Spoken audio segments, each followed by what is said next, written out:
Ali Pacha. Chapter 1. The beginning of the 19th century was a time of audacious enterprises and strange vicissitudes of fortune.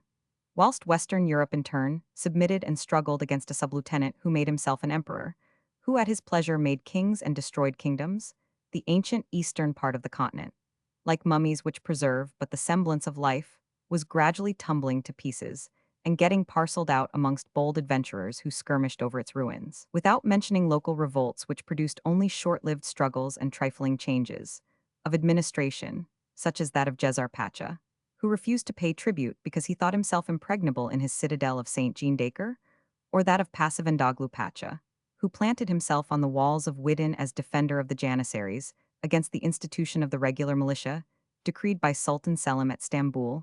There were wider spread rebellions which attacked the constitution of the Turkish Empire and diminished its extent, amongst them that of Cherny Georges, which raised Servia to the position of a free state, of Muhammad Ali, who made his Pachalik of Egypt into a kingdom, and finally that of the man whose history we are about to narrate, Ali Tepeleni, Pacha of Janina, whose long resistance to the suzerain power preceded and brought about the regeneration of Greece. Ali's own will counted for nothing in this important movement. He foresaw it, but without ever seeking to aid it, and was powerless to arrest it. He was not one of those men who place their lives and services at the disposal of any cause indiscriminately, and his sole aim was to acquire and increase a power of which he was both the guiding influence and the end and object. His nature contained the seeds of every human passion, and he devoted all his long life to their development and gratification. This explains his whole temperament.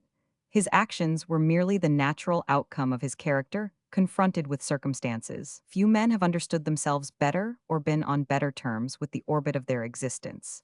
And as the personality of an individual is all the more striking, in proportion as it reflects the manners and ideas of the time and country in which he has lived, so the figure of Ali Pacha stands out, if not one of the most brilliant, at least one of the most singular in contemporary history. From the middle of the 18th century, Turkey had been a prey to the political gangrene of which she is vainly trying to cure herself today, and which, before long, will dismember her in the sight of all Europe. Anarchy and disorder reigned from one end of the empire to the other.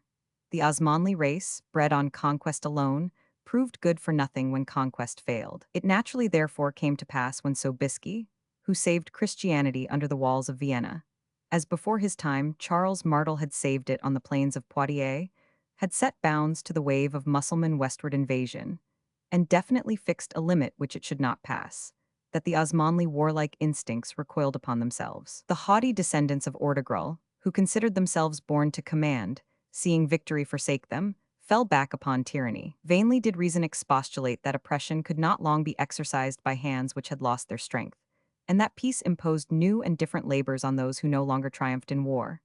They would listen to nothing, and, as fatalistic when condemned to a state of peace as when they marched forth conquering and to conquer, they cowered down in magnificent listlessness, leaving the whole burden of their support on conquered peoples. Like ignorant farmers, who exhaust fertile fields by forcing crops, they rapidly ruined their vast and rich empire by exorbitant exactions. Inexorable conquerors and insatiable masters, with one hand they flogged their slaves, and with the other plundered them. Nothing was superior to their insolence, nothing on a level with their greed. They were never glutted and never relaxed their extortions, but in proportion as their needs increased on the one hand, so did their resources diminish on the other. Their oppressed subjects soon found that they must escape at any cost from oppressors whom they could neither appease nor satisfy. Each population took the steps best suited to its position and character. Some chose inertia, others violence. The inhabitants of the plains, powerless and shelterless, bent like reeds before the storm and evaded the shock against which they were unable to stand. The mountaineers planted themselves like rocks in a torrent and dammed its course with all their might. On both sides arose a determined resistance, different in method, similar in result. In the case of the peasants' labor came to a standstill. In that of the hill folk open war broke out. The grasping exactions of the tyrant-dominant body produced nothing from waste lands and armed mountaineers. Destitution and revolt were equally beyond their power to cope with, and all that was left for tyranny to govern was a desert enclosed by a wall. But all the same, the wants of a magnificent sultan, descendant of the prophet and distributor of crowns, must be supplied, and to do this the sublime Porte needed money. Unconsciously imitating the Roman Senate, the Turkish divan put up the empire for sale by public auction. All employments were sold to the highest bidder. Pachas, beys, caddies, ministers of every rank, and clerks of every class had to buy their posts from their sovereign and get the money back out of his subjects. They spent their money in the capital and recuperated themselves in the provinces. And as there was no other law than their master's pleasure, so there was no other guarantee than his caprice. They had therefore to set quickly to work. The post might be lost before its cost had been recovered.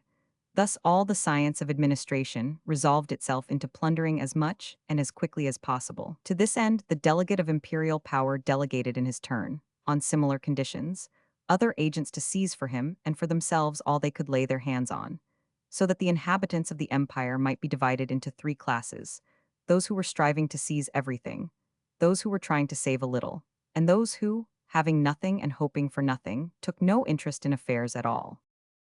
Albania was one of the most difficult provinces to manage. Its inhabitants were poor, brave, and the nature of the country was mountainous and inaccessible.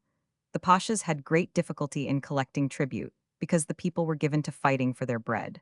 Whether Mahomedans or Christians, the Albanians were above all soldiers. Descended on the one side from the unconquerable Scythians, on the other from the ancient Macedonians, not long since masters of the world. Crossed with Norman adventurers brought eastwards by the great movement of the Crusades.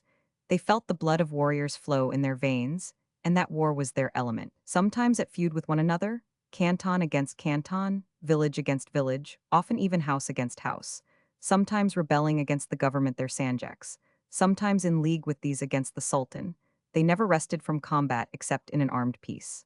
Each tribe had its military organization, each family its fortified stronghold, each man his gun on his shoulder. When they had nothing better to do, they tilled their fields or mowed their neighbors, carrying off, it should be noted, the crop, or pastured their flocks, watching the opportunity to trespass over pasture limits. This was the normal and regular life of the population of Epirus, the Sprotia, Thessaly, and Upper Albania. Lower Albania, less strong, was also less active and bold. And there, as in many other parts of Turkey, the dalesman was often the prey of the mountaineer. It was in the mountain districts where were preserved the recollections of Skander Beg, and where the manners of ancient Laconia prevailed. The deeds of the brave soldier were sung on the lyre, and the skillful robber quoted as an example to the children by the father of the family. Village feasts were held on the booty taken from strangers, and the favorite dish was always a stolen sheep. Every man was esteemed in proportion to his skill and courage, and a man's chances of making a good match were greatly enhanced when he acquired the reputation of being an agile mountaineer and a good bandit. The Albanians proudly called this anarchy liberty, and religiously guarded a state of disorder bequeathed by their ancestors, which always assured the first place to the most valiant. It was amidst men and manners such as these that Ali Tepeleni was born. He boasted that he belonged to the conquering race, and that he descended from an ancient Anatolian family which had crossed into Albania with the troops of Bajazet Ilderim. But it is made certain by the learned researches of M. de Pauqueville that he sprang from a native stock, and not an Asiatic one, as he pretended. His ancestors were Christian sculptors, who became Mussulmans after the Turkish invasion, and his ancestry certainly cannot be traced farther back than the end of the 16th century. Maukter Tepeleni, his grandfather, perished in the Turkish expedition against Corfu in 1716. Marshal Schulenburg, who defended the island, having repulsed the enemy with loss, took Maukter prisoner on Mount San Salvador, where he was in charge of a signaling party, and with a barbarity worthy of his adversaries, hung him without trial. It must be admitted that the memory of this murder must have had the effect of rendering Ali badly disposed towards Christians. Maukter left 3 sons, 2 of whom, Salik and Mahomet, were born of the same mother, a lawful wife, but the mother of the youngest, Veli, was a slave. His origin was no legal bar to his succeeding like his brothers. The family was one of the richest in the town of Tepelen, whose name it bore. It enjoyed an income of 6,000 piasters, equal to 20,000 francs. This was a large fortune in a poor country, where all commodities were cheap. But the Tepeleni family, holding the rank of beys, had to maintain a state like that of the great financiers of feudal Europe. They had to keep a large stud of horses, with a great retinue of servants and men-at-arms, and consequently to incur heavy expenses. Thus they constantly found their revenue inadequate. The most natural means of raising it which occurred to them was to diminish the number of those who shared it. Therefore the 2 elder brothers, sons of the wife, combined against Veli, the son of the slave, and drove him out of the house. The latter, forced to leave home, bore his fate like a brave man, and determined to levy exactions on others to compensate him for the losses incurred through his brothers. He became a freebooter, patrolling highroads and lanes, with his gun on his shoulder and his yataghan in his belt, attacking, holding for ransom, or plundering all whom he encountered. After some years of this profitable business, he found himself a wealthy man and chief of a warlike band. Judging that the moment for vengeance had arrived, he marched for Tepelen, which he reached unsuspected, crossed the river Vajatsa, the ancient Aeas, penetrated the streets unresisted, and presented himself before the paternal house, in which his brothers, forewarned, had barricaded themselves. He at once besieged them, soon forced the gates and pursued them to a tent in which they took a final refuge. He surrounded this tent, waited till they were inside it, and then set fire to the four corners. "See," said he to those around him, "they cannot accuse me of vindictive reprisals. My brothers drove me out of doors, and I retaliate by keeping them at home forever." In a few moments he was his father's sole heir and master of Tepelen. Arrived at the summit of his ambition, he gave up freebooting and established himself in the town, of which he became chief ago. He had already a son by a slave, who soon presented him with another son, and afterwards with a daughter, so that he had no reason to fear dying without an heir. But finding himself rich enough to maintain more wives and bring up many children, he desired to increase his credit by allying himself to some great family of the country. He therefore solicited and obtained the hand of Kamco, daughter of a bey of Kanitsa. This marriage attached him by the ties of relationship to the principal families of the province, among others to Ali Pacha, vizier of Seret, who was descended from the illustrious race of Skanderbeg. After a few years, Veli had by his new wife a son named Ali, the subject of this history, and a daughter named Chainitsa. In spite of his intentions to reform, Veli could not entirely give up his old habits. Although his fortune placed him altogether above small gains and losses, he continued to amuse himself by raiding from time to time sheep, goats, and other perquisites, probably to keep his hand in. This innocent exercise of his taste was not to the fancy of his neighbors, and brawls and fights recommenced in fine style. Fortune did not always favor him, and the old mountaineer lost in the town part of what he had made on the hills. Vexations soured his temper and injured his health. Notwithstanding the injunctions of Mahomet, he sought consolation in wine, which soon closed his career. He died in 1754. Chapter 2. Ali thus, at 13 years of age, was free to indulge in the impetuosity of his character. From his early youth, he had manifested a mettle and activity rare in young Turks, haughty by nature and self-restrained by education. Scarcely out of the nursery, he spent his time in climbing mountains, wandering through forests, scaling precipices, rolling in snow, inhaling the wind, defying the tempests, breathing out his nervous energy through every pore. Possibly he learnt in the midst of every kind of danger to brave everything and subdue everything. Possibly in sympathy with the majesty of nature, he felt aroused in him a need of personal grandeur which nothing could satiate. In vain his father sought to calm his savage temper and restrain his vagabond spirit. Nothing was of any use. As obstinate as intractable, he set at defiance all efforts and all precautions. If they shut him up, he broke the door or jumped out of the window. If they threatened him, he pretended to comply, conquered by fear, and promised everything that was required, but only to break his word the first opportunity. He had a tutor specially attached to his person and charged to supervise all his actions. He constantly deluded him by fresh tricks, and when he thought himself free from the consequences, he maltreated him with gross violence. It was only in his youth, after his father's death, that he became more manageable. He even consented to learn to read, to please his mother, whose idol he was, and to whom in return he gave all his affection. If Kamco had so strong a liking for Ali, it was because she found in him, not only her blood, but also her character. During the lifetime of her husband, whom she feared, she seemed only an ordinary woman, but as soon as his eyes were closed, she gave free scope to the violent passions which agitated her bosom. Ambitious, bold, vindictive, she assiduously cultivated the germs of ambition, hardihood, and vengeance which already strongly showed themselves in the young Ali. "My son," she was never tired of telling him, "he who cannot defend his patrimony richly deserves to lose it. Remember that the property of others is only theirs so long as they are strong enough to keep it, and that when you find yourself strong enough to take it from them, it is yours. Success justifies everything, and everything is permissible to him who has the power to do it." Ali, when he reached the zenith of his greatness, used to declare that his success was entirely his mother's work. "I owe everything to my mother," he said one day to the French consul. "For my father, when he died, left me nothing but a den of wild beasts and a few fields." My imagination, inflamed by the counsels of her who has given me life twice over, since she has made me both a man and a vizier, revealed to me the secret of my destiny. Thenceforward I saw nothing in Tepelin but the natal air from which I was to spring on the prey which I devoured mentally. I dreamt of nothing else but power, treasures, palaces, in short what time has realized and still promises, for the point I have now reached is not the limit of my hopes. Camco did not confine herself to words. She employed every means to increase the fortune of her beloved son and to make him a power. Her first care was to poison the children of Veli's favorite slave, who had died before him. Then, at ease about the interior of her family, she directed her attention to the exterior. Renouncing all the habit of her sex, she abandoned the veil and the distaff, and took up arms, under pretext of maintaining the rights of her children. She collected round her husband's old partisans, whom she attached to her service, some by presents, others by various favors, and she gradually enlisted all the lawless and adventurous men into Scheria. With their aid, she made herself all-powerful in Tepelin, and inflicted the most rigorous persecutions on such as remained hostile to her. But the inhabitants of the two adjacent villages of Cormuvo and Kardiki, fearing lest this terrible woman, aided by her son, now grown into a man, should strike a blow against their independence, made a secret alliance against her, with the object of putting her out of the way the first convenient opportunity.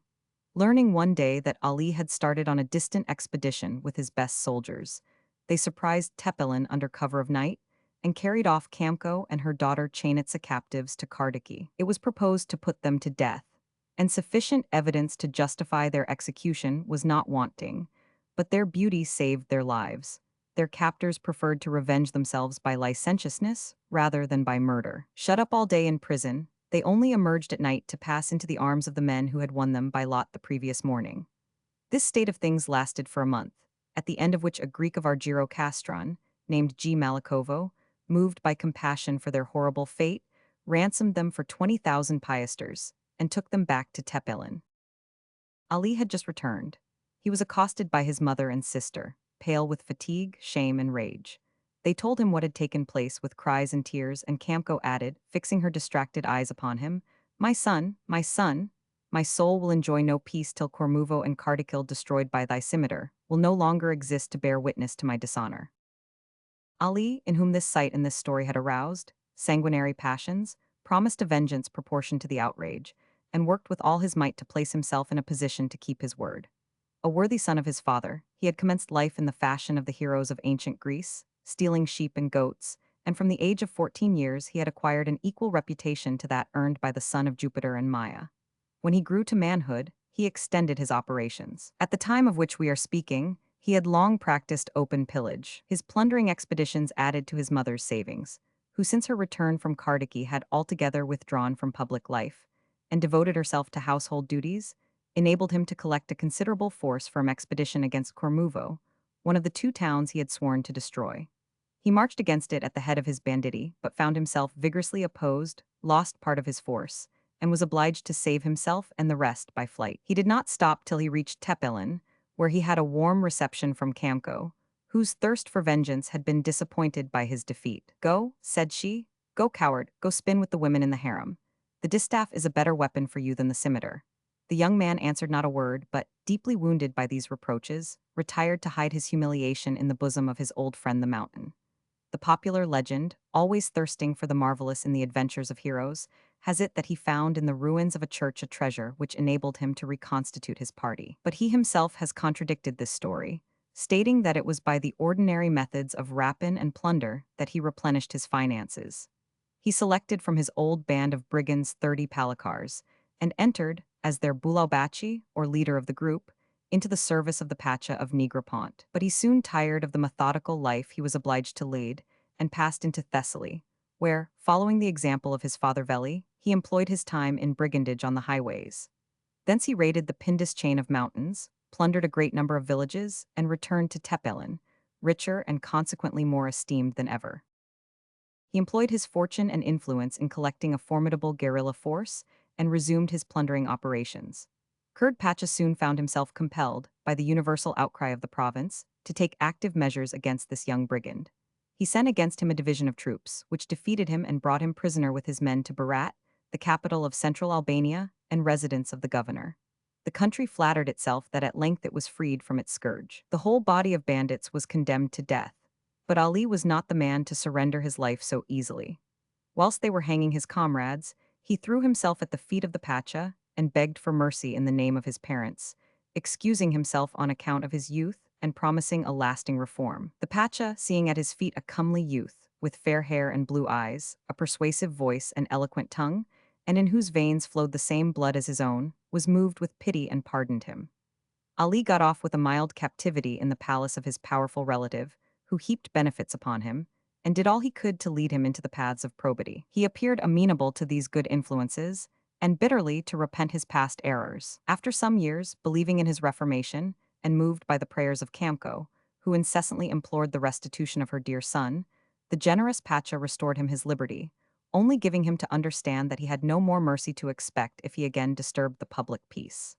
Ali, taking the threat seriously, did not run the risk of braving it, and, on the contrary, did all he could to conciliate the man whose anger he dared not kindle. Not only did he keep the promise he had made to live quietly, but by his good conduct he caused his former escapades to be forgotten, putting under obligation all his neighbors, and attaching to himself, through the services he rendered them, a great number of friendly disposed persons. In this manner he soon assumed a distinguished and honorable rank among the beys of the country, and being of marriageable age, he sought and formed an alliance with the daughter of Caplan Tigray, Pacha of Delvino, who resided at Argiro Castron. This union, happy on both sides, gave him, with one of the most accomplished women in Epirus, a high position and great influence. It seemed as if this marriage were destined to wean Ali forever from his former turbulent habits and wild adventures. But the family, into which he had married, afforded violent contrasts and equal elements of good and mischief. If Emine, his wife, was a model of virtue, his father-in-law, Caplan, was a composition of every vice: selfish, ambitious, turbulent, fierce. Confident in his courage and further emboldened by his remoteness from the capital, the Pacha of Delvino gloried in setting law and authority at defiance. Ali's disposition was too much like that of his father-in-law to prevent him from taking his measure very quickly. He soon got on good terms with him and entered into his schemes, waiting for an opportunity to denounce him and become his successor. For this opportunity he had not long to wait. Caplan's object in giving his daughter to Tepeleni was to enlist him among the beys of the province to gain independence, the ruling passion of viziers. The cunning young man pretended to enter into the views of his father-in-law, and did all he could to urge him into the path of rebellion. An adventurer named Stefano Piccolo, an emissary of Russia, had just raised in Albania the standard of the cross and called to arms all the Christians of the Acrosranian mountains. The Divan sent orders to all the patches of northern Turkey in Europe to instantly march against the insurgents and quell the rising in blood. Instead of obeying the orders of the Divan and joining Kurd Pacha, who had summoned him, Caplan, at the instigation of his son-in-law, did all he could to embarrass the movement of the imperial troops, and without openly making common cause with the insurgents, he rendered them substantial aid in their resistance. They were, notwithstanding, conquered and dispersed, and their chief, Stefano Piccolo, had to take refuge in the unexplored caves of Montenegro. When the struggle was over, Caplan, as Ali had foreseen, was summoned to give an account of his conduct before the Raumeli Valisi, supreme judge over Turkey in Europe. He was not only accused of the gravest offenses, but proofs of them were forwarded to the Divan by the very man who had instigated them. There could be no doubt as to the result of the inquiry. Therefore, the Pacha, who had no suspicions of his son-in-law's duplicity, determined not to leave his pachalik. That was not in accordance with the plans of Ali, who wished to succeed to both the government and the wealth of his father-in-law. He accordingly made the most plausible remonstrances against the inefficacy and danger of such a resistance. To refuse to plead was tantamount to a confession of guilt, and was certain to bring on his head a storm against which he was powerless to cope, whilst if he obeyed the orders of the Raumeli Valisi, he would find it easy to excuse himself. To give more effect to his perfidious advice, Ali further employed the innocent Emine, who was easily alarmed on her father's account. Overcome by the reasoning of his son-in-law and the tears of his daughter, the unfortunate Pacha consented to go to Monastir, where he had been summoned to appear, and where he was immediately arrested and beheaded. Ali's schemes had succeeded, but both his ambition and his cupidity were frustrated. Ali, Bey of Argiro Castron, who had throughout shown himself devoted to the Sultan, was nominated Pacha of Delvino in place of Caplan. He sequestered all the property of his predecessor, as confiscated to the Sultan, and thus deprived Ali Tepeleni of all the fruits of his crime. This disappointment kindled the wrath of the ambitious Ali. He swore vengeance for the spoliation of which he considered himself the victim. But the moment was not favorable for putting his projects in train. The murder of Caplan, which its perpetrator intended for a mere crime, proved a huge blunder. The numerous enemies of Tepeleni, silent under the administration of the late Pacha, whose resentment they had cause to fear, soon made common cause under the new one, for whose support they had hopes. Ali saw the danger, sought and found the means to obviate it. He succeeded in making a match between Ali of Argiro Castron, who was unmarried, and Chainitza, his own sister. This alliance secured to him the government of Tigray, which he held under Caplan. But that was not sufficient. He must put himself in a state of security against the dangers he had lately experienced and establish himself on a firm footing against possible accidents. He soon formed a plan, which he himself described to the French consul in the following words. "Years were elapsing," said he, "and brought no important change in my position. I was an important partisan, it is true, and strongly supported, but I held no title or government employment of my own. I recognized the necessity of establishing myself firmly in my birthplace. I had devoted friends and formidable foes, bent on my destruction, whom I must put out of the way for my own safety. I set about a plan for destroying them at one blow, and ended by devising one with which I ought to have commenced my career. Had I done so, I should have saved much time and pains. I was in the habit of going every day, after hunting, for a siesta in a neighboring wood. A confidential servant of mine suggested to my enemies the idea of surprising me and assassinating one there. I myself supplied the plan of the conspiracy, which was adopted. On the day agreed upon, I preceded my adversaries to the place where I was accustomed to repose, and caused a goat to be pinioned and muzzled, and fastened under the tree, covered with my cape. I then returned home by a roundabout path. Soon after I had left, the conspirators arrived and fired a volley at the goat. They ran up to make certain of my death, but were interrupted by a piquet of my men, who unexpectedly emerged from a copse where I had posted them, and they were obliged to return to Tepelen, which they entered, riotous with joy, crying, "Ali Bey is dead, now we are free." This news reached my harem, and I heard the cries of my mother and my wife mingled with the shouts of my enemies.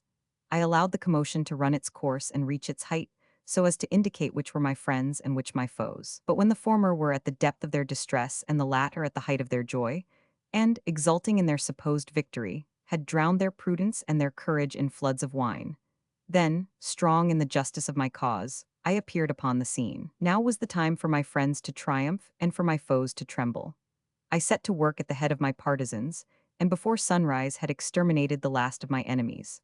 I distributed their lands, their houses, and their goods amongst my followers, and from that moment I could call the town of Tepelen my own. A less ambitious man might perhaps have remained satisfied with such a result. But Ali did not look upon the suzerainty of a canton as a final object, but only as a means to an end, and he had not made himself master of Tepelen to limit himself to a petty state, but to employ it as a base of operations. He had allied himself to Ali of Argiro Castron to get rid of his enemies. Once free from them, he began to plot against his supplanter. He forgot neither his vindictive projects nor his ambitious schemes. As prudent in execution as bold in design, he took good care not to openly attack a man stronger than himself, and gained by stratagem what he could not obtain by violence.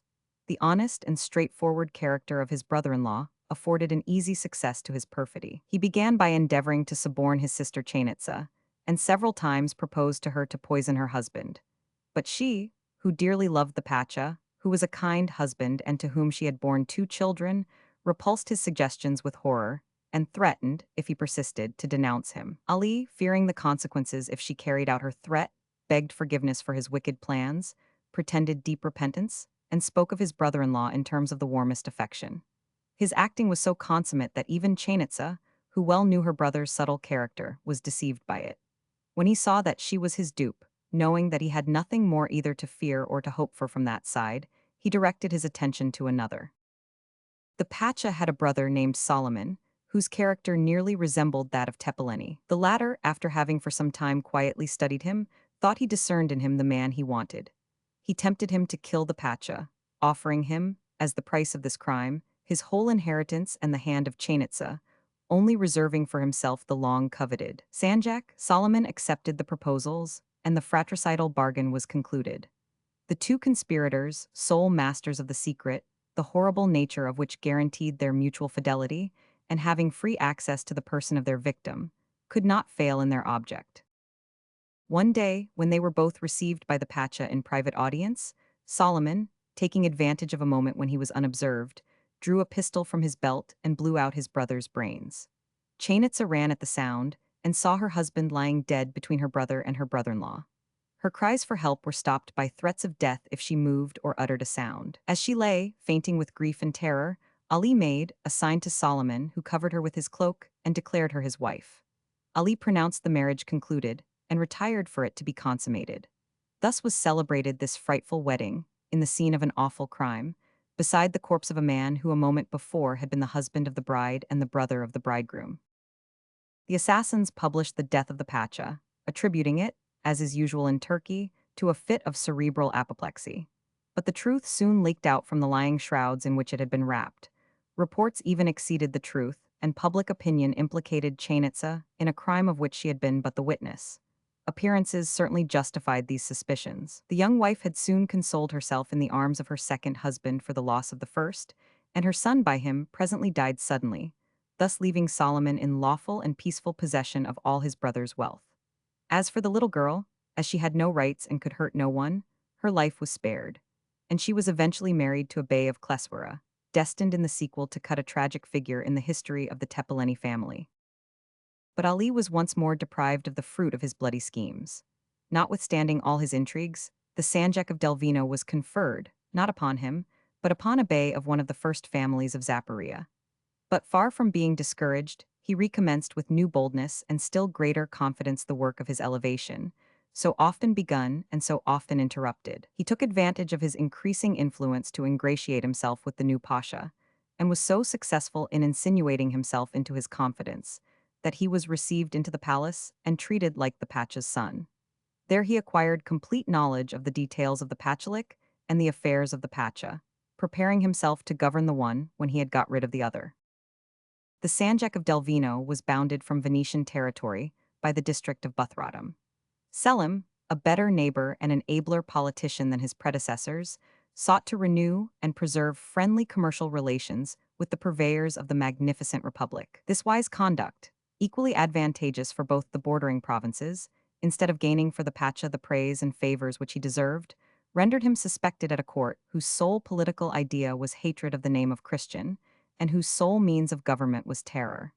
Ali immediately perceived the Pacha's error, and the advantage which he himself could derive from it. Selim, as one of his commercial transactions with the Venetians, had sold them, for a number of years, the right of felling timber in a forest near Lake Relota. Ali immediately took advantage of this to denounce the Pasha as guilty of having alienated the territory of the Sublime Porte, and of a desire to deliver to the infidels all the province of Delvino. Masking his ambitious designs under the veil of religion and patriotism, he lamented, in his denunciatory report, the necessity under which he found himself, as a loyal subject and faithful Mussulman, of accusing a man who had been his benefactor, and thus at the same time gained the benefit of crime and the credit of virtue.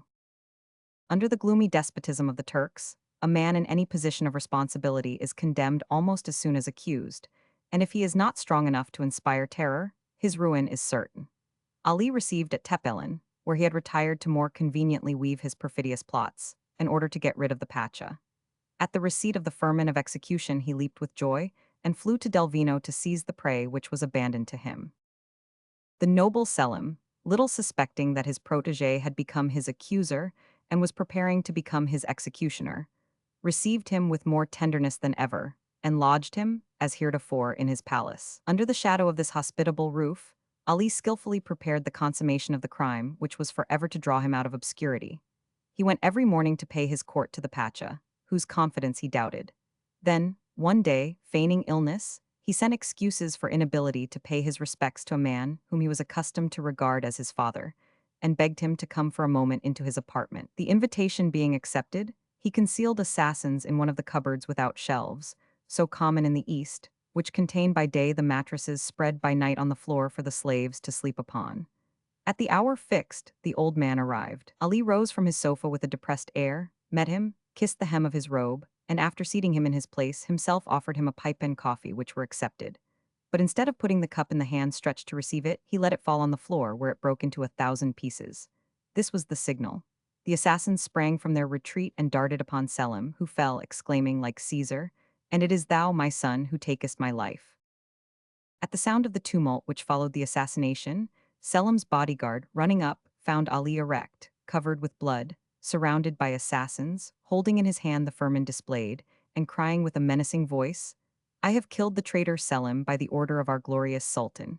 Here is his imperial command." At these words and the sight of the fatal diploma, all prostrated themselves terror-stricken. Ali, after ordering the decapitation of Selim, whose head he seized as a trophy, ordered the cadi, the beys, and the Greek archons to meet at the palace to prepare the official account of the execution of the sentence. They assembled, trembling. The sacred hymn of the Fatihat was sung, and the murder declared legal in the name of the merciful and compassionate God, Lord of the world. When they had sealed up the effects of the victim, the murderer left the palace, taking with him, as a hostage, Mustafa, son of Selim, destined to be even more unfortunate than his father. A few days afterwards, the divan awarded to Ali Tepeleni, as a reward for his zeal for the state and religion, the Sanjak of Thessaly, with the title of Ali Pacha, or Provost Marshal of the Roads. This latter dignity was conferred on the condition of his levying a body of 4,000 men to clear the valley of the Peneus of a multitude of Christian chiefs, who exercised more power than the officers of the Grand Seigneur. The new Pacha took advantage of this to enlist a numerous body of Albanians ready for any enterprise and completely devoted to him. With two important commands, and with this strong force at his back, he repaired to Trikala, the seat of his government, where he speedily acquired great influence. His first act of authority was to exterminate the bands of Armatalis, or Christian militia, which infested the plain. He laid violent hands on all whom he caught and drove the rest back into their mountains, splitting them up into small bands whom he could deal with at his pleasure. At the same time, he sent a few heads to Constantinople to amuse the sultan and the mob, and some money to the ministers to gain their support. "For," said he, "water sleeps, but envy never does." These steps were prudent, and whilst his credit increased at court, order was re-established from the defiles of the Peribia of Pindus to the Vale of Tempe and to the pass of Thermopylae. These exploits of the provost marshal, amplified by Oriental exaggeration, justified the ideas which were entertained of the capacity of Ali Pacha.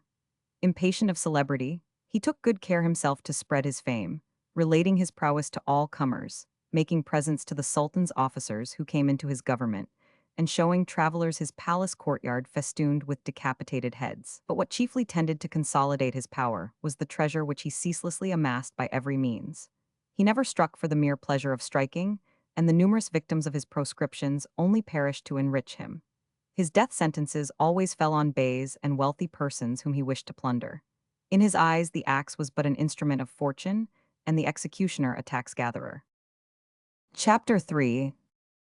Having governed Thessaly in this manner during several years, Ali found himself in a position to acquire the province of Janina, the possession of which, by making him master of Epirus, would enable him to crush all his enemies and to reign supreme over the three divisions of Albania. But before he could succeed in this, it was necessary to dispose of the Pacha already in possession. Fortunately for Ali, the latter was a weak and indolent man, quite incapable of struggling against so formidable a rival, and his enemy speedily conceived and put into execution a plan intended to bring about the fulfillment of his desires. He came to terms with the same Armatolians whom he had formerly treated so harshly, and let them loose, provided with arms and ammunition, on the country which he wished to obtain. Soon the whole region echoed with stories of devastation and pillage.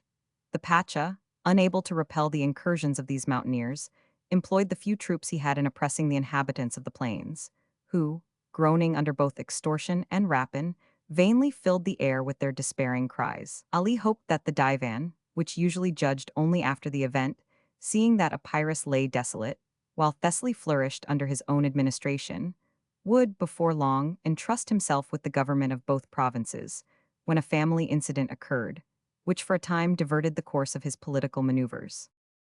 For a long time, his mother Kamko had suffered from an internal cancer, the result of a life of depravity.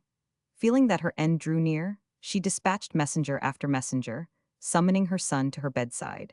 He started, but arrived too late and found only his sister Chainitsa mourning over the body of their mother, who had expired in her arms an hour previously. Breathing unutterable rage and pronouncing horrible imprecations against heaven, Kamko had commanded her children, under pain of her dying curse, to carry out her last wishes faithfully. After having long given way to their grief, Ali and Chainitsa read together the document which contained these commands. It ordained some special assassinations, mentioned sundry villages which, some day, were to be given to the flames, but ordered them most especially, as soon as possible, to exterminate the inhabitants of Kormuvo and Kardiki, from whom she had endured the last horrors of slavery. Then, after advising her children to remain united, to enrich their soldiers, and to count as nothing people who were useless to them, Kamko ended by commanding them to send in her name a pilgrim to Mecca, who should deposit an offering on the tomb of the Prophet for the repose of her soul. Having perused these last injunctions, Ali and Chainitsa joined hands, and over the inanimate remains of their departed mother swore to accomplish her dying behests. The pilgrimage came first under consideration. Now a pilgrim can only be sent as proxy to Mecca, or offerings be made at the tomb of Medina, at the expense of legitimately acquired property duly sold for the purpose. The brother and sister made a careful examination of the family estates, and after long hunting, thought they had found the correct thing in a small property of about 1,500 francs income, inherited from their great-grandfather, founder of the Tepelenian dynasty. But further investigations disclosed that even this last resource had been forcibly taken from a Christian, and the idea of a pious pilgrimage and a sacred offering had to be given up. They then agreed to atone for the impossibility of expiation by the grandeur of their vengeance, and swore to pursue without ceasing and to destroy without mercy all enemies of their family. The best mode of carrying out this terrible and self-given pledge was that Ali should resume his plans of aggrandizement exactly where he had left them. He succeeded in acquiring the Pachalik of Janina, which was granted him by the Porte under the title of Arpalik, or conquest. It was an old custom, natural to the warlike habits of the Turks, to bestow the government provinces or towns affecting to despise the authority of the Grand Seigneur on whomsoever succeeded in controlling them, and Janina occupied this position. It was principally inhabited by Albanians, who had an enthusiastic admiration for anarchy, dignified by them with the name of liberty, and who thought themselves independent in proportion to the disturbance they succeeded in making. Each lived retired as if in a mountain castle, and only went out in order to participate in the quarrels of his faction in the forum. As for the Pachas, they were relegated to the old castle on the lake, and there was no difficulty in obtaining their recall. Consequently, there was a general outcry at the news of Ali Pacha's nomination, and it was unanimously agreed that a man whose character and power were alike dreaded must not be admitted within the walls of Janina. Ali, not choosing to risk his forces in an open battle with a warlike population, and preferring a slower and safer way to a short and dangerous one, began by pillaging the villages and farms belonging to his most powerful opponents. His tactics succeeded, and the very persons who had been foremost in vowing hatred to the son of Kamko, and who had sworn most loudly that they would die rather than submit to the tyrant, seeing their property daily ravaged, and impending ruin if hostilities continued, applied themselves to procure peace. Messengers were sent secretly to Ali, offering to admit him into Janina if he would undertake to respect the lives and property of his new allies. Ali promised whatever they asked, and entered the town by night. His first proceeding was to appear before the Cadi, whom he compelled to register and proclaim his firmans of investiture. In the same year in which he arrived at this dignity, really the desire and object of Ali's whole life, occurred also the death of the Sultan Abdul Hamid, whose two sons, Mustafa and Mahmud, were confined in the old seraglio. This change of rulers, however, made no difference to Ali, the peaceful Selim, exchanging the prison to which his nephews were now relegated, for the throne of their father, confirmed the Pacha of Janina in the titles, offices, and privileges which had been conferred on him. Established in his position by this double investiture, Ali applied himself to the definite settlement of his claims. He was now 50 years of age, and was at the height of his intellectual development. Experience had been his teacher, and the lesson of no single event had been lost upon him. An uncultivated but just and penetrating mind enabled him to comprehend facts, analyze causes, and anticipate results. And as his heart never interfered with the deductions of his rough intelligence, he had by a sort of logical sequence formulated an inflexible plan of action. This man, wholly ignorant, not only of the ideas of history, but also of the great names of Europe, had succeeded in divining, and as a natural consequence of his active and practical character, in also realizing Machiavelli, as is amply shown in the expansion of his greatness and the exercise of his power. Without faith in God, despising men, loving and thinking only of himself, distrusting all around him, audacious in design, immovable in resolution, inexorable in execution, merciless in vengeance, by turns insolent, humble, violent, or supple according to circumstances, always and entirely logical in his egotism, he is Cesar Borgia reborn as a Mussulman. He is the incarnate ideal of Florentine policy, the Italian prince converted into a satrap. Age had as yet in no way impaired Ali's strength and activity, and nothing prevented his profiting by the advantages of his position. Already possessing great riches, which every day saw increasing under his management, he maintained a large body of warlike and devoted troops.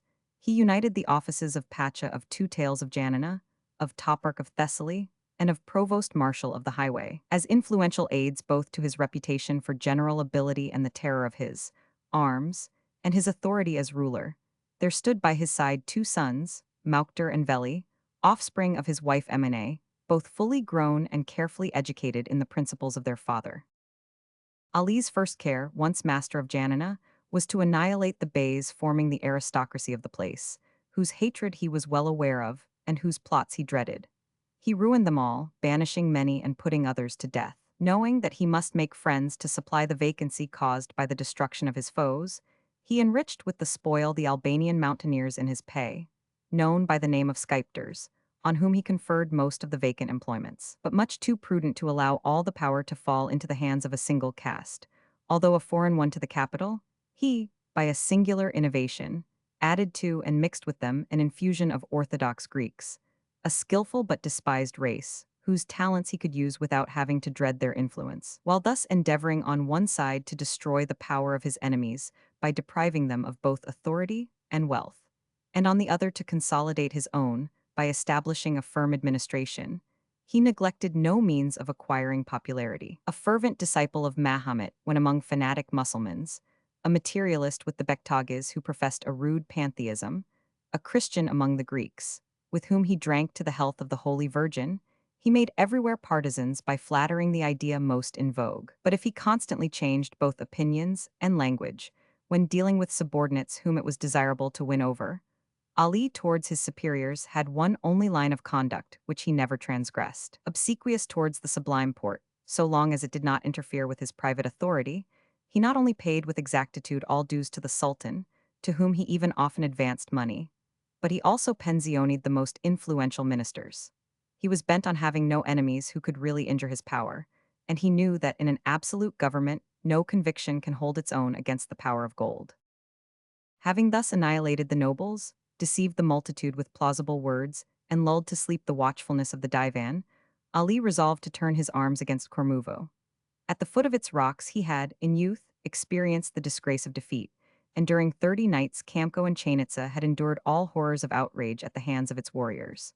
Thus the implacable Pacha had a twofold wrong to punish, a double vengeance to exact. This time, profiting by experience, he called in the aid of treachery. Arrived at the citadel, he negotiated, promised an amnesty, forgiveness for all, actual rewards for some. The inhabitants, only too happy to make peace with so formidable an adversary, demanded and obtained a truce to settle the conditions. This was exactly what Ali expected, and Kormuvo, sleeping on the faith of the treaty, was suddenly attacked and taken. All who did not escape by flight perished by the sword in the darkness, or by the hand of the executioner the next morning. Those who had offered violence aforetime to Ali's mother and sister were carefully sought for, and whether convicted or merely accused, were impaled on spits, torn with red-hot pincers, and slowly roasted between two fires. The women were shaved and publicly scourged, and then sold as slaves. This vengeance, in which all the nobles of the province, not yet entirely ruined, were compelled to assist, was worth a decisive victory to Ali. Towns, cantons, whole districts, overwhelmed with terror, submitted without striking a blow, and his name, joined to the recital of a massacre, which ranked as a glorious exploit in the eyes of the savage people, echoed like thunder from valley to valley and mountain to mountain. In order that all surrounding him might participate in the joy of his success, Ali gave his army a splendid festival. Of unrivaled activity, and Mohammedan only in name, he himself led the chorus in the Pyrrhic and Klephtic dances, the ceremonials of warriors and of robbers. There was no lack of wine, of sheep, goats, and lambs roasted before enormous fires, made of the debris of the ruined city. Antique games of archery and wrestling were celebrated, and the victors received their prizes from the hand of their chief. The plunder, slaves, and cattle were then shared, and the tapigi, considered as the lowest of the four tribes composing the race of sculptors, and ranking as the refuse of the army, carried off into the mountains of Acrosrania, doors, windows, nails, and even the tiles of the houses, which were then all surrendered to the flames. However, Ibrahim, the successor and son-in-law of Kurd Pacha, could not see with indifference part of his province invaded by his ambitious neighbor.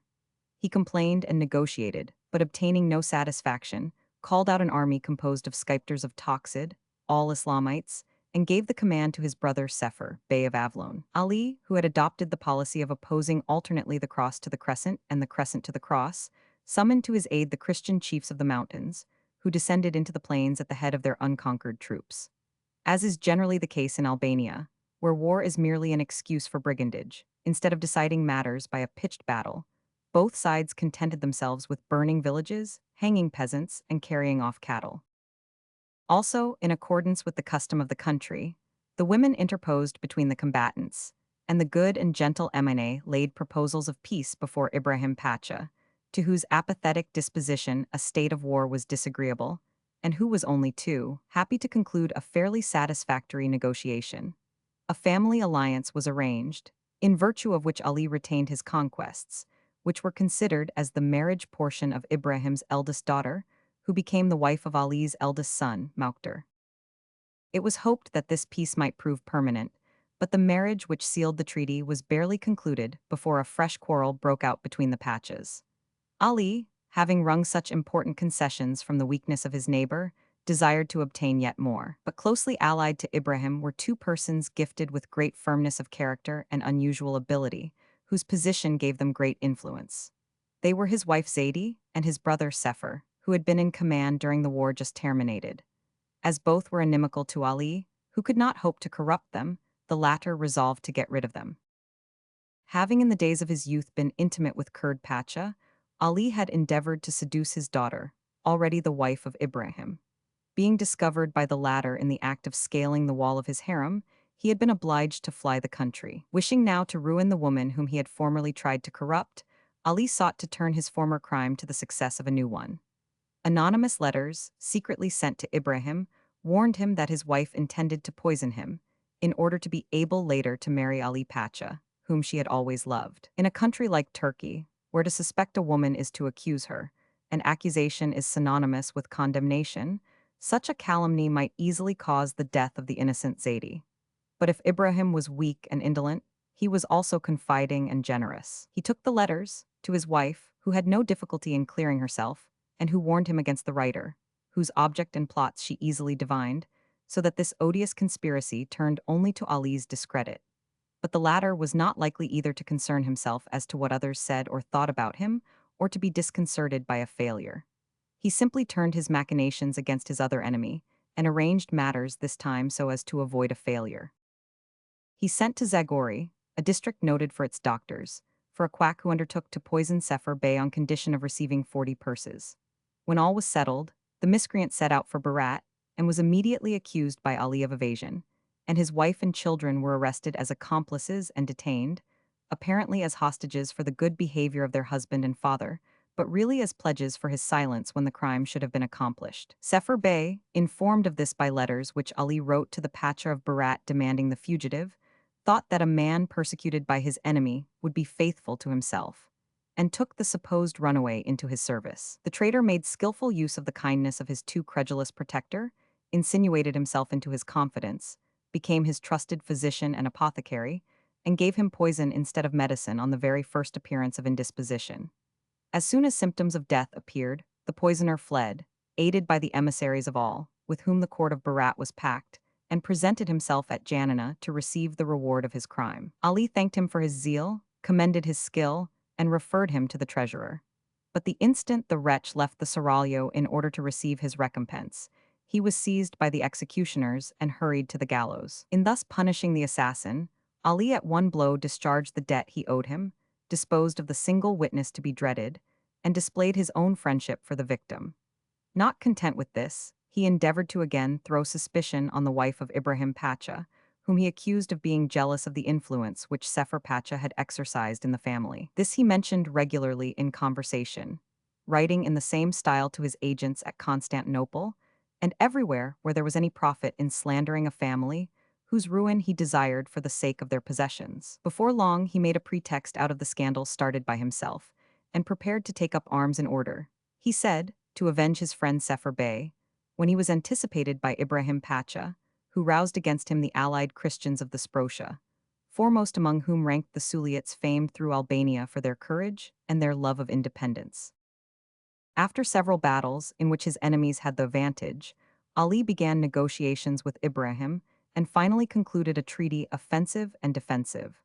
This fresh alliance was, like the first, to be cemented by a marriage. The virtuous Emine, seeing her son Veli united to the second daughter of Ibrahim, trusted that the feud between the two families was now quenched, and thought herself at the summit of happiness. But her joy was not of long duration. The death groan was again to be heard amidst the songs of the marriage feast. The daughter of Chainitza, by her first husband, Ali, had married a certain Murad, the Bey of Clarisaura.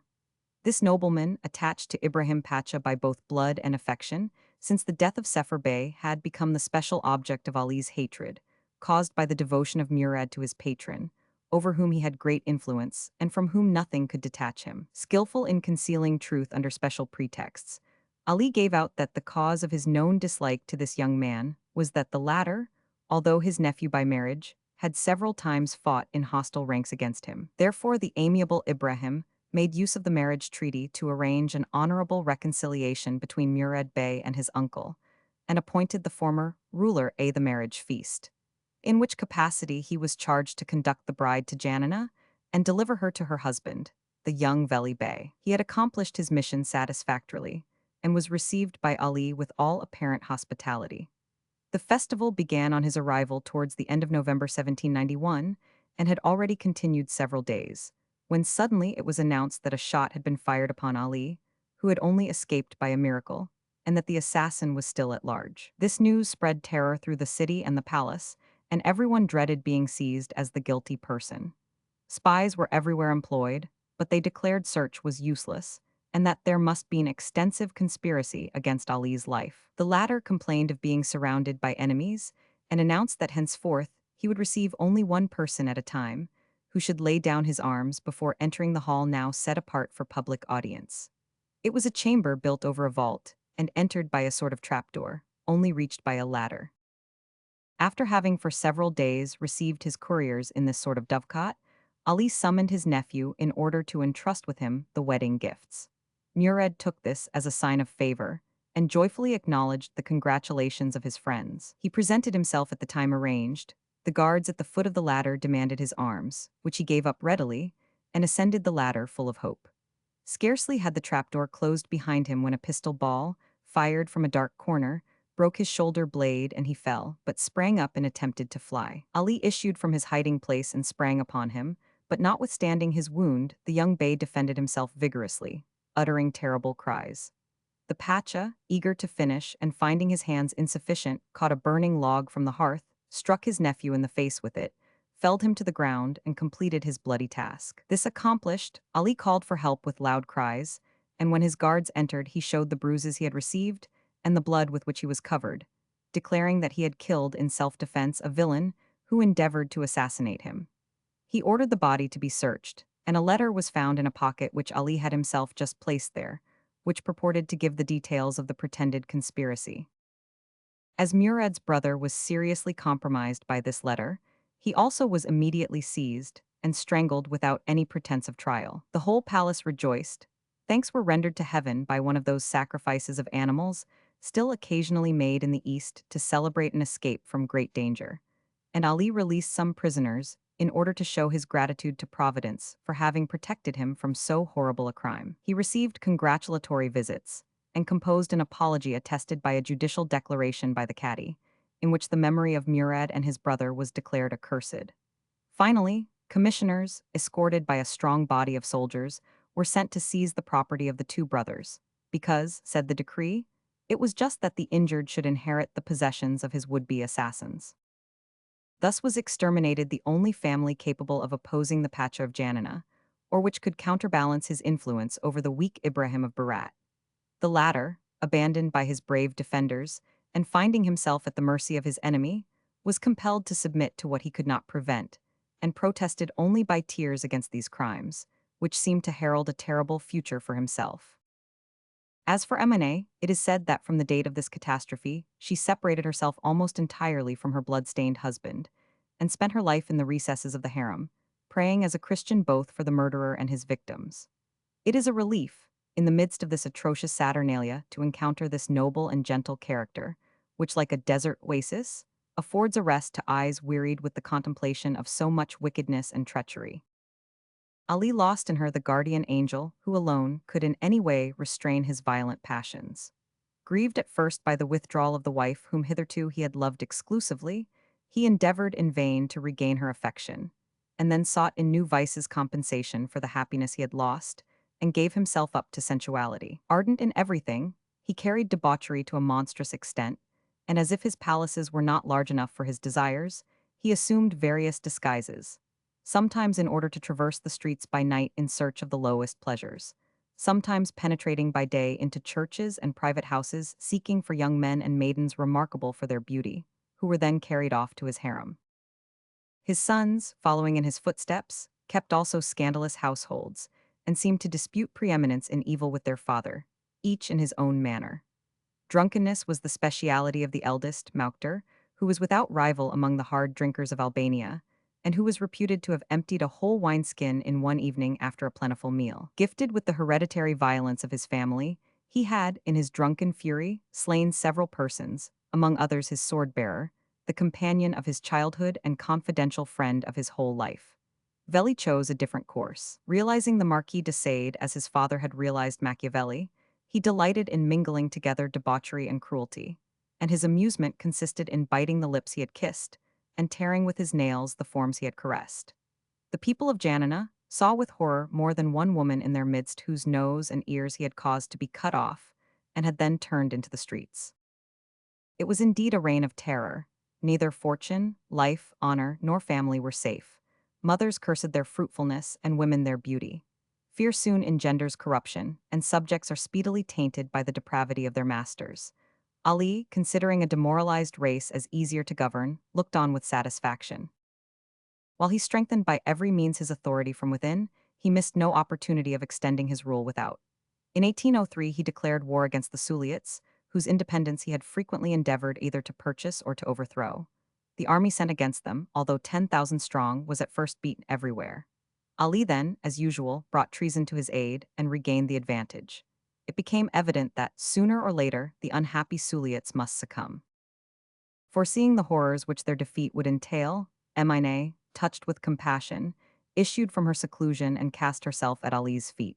He raised her, seated her beside him, and inquired as to her wishes. She spoke of generosity, of mercy. He listened as if touched and wavering until she named the Suliots.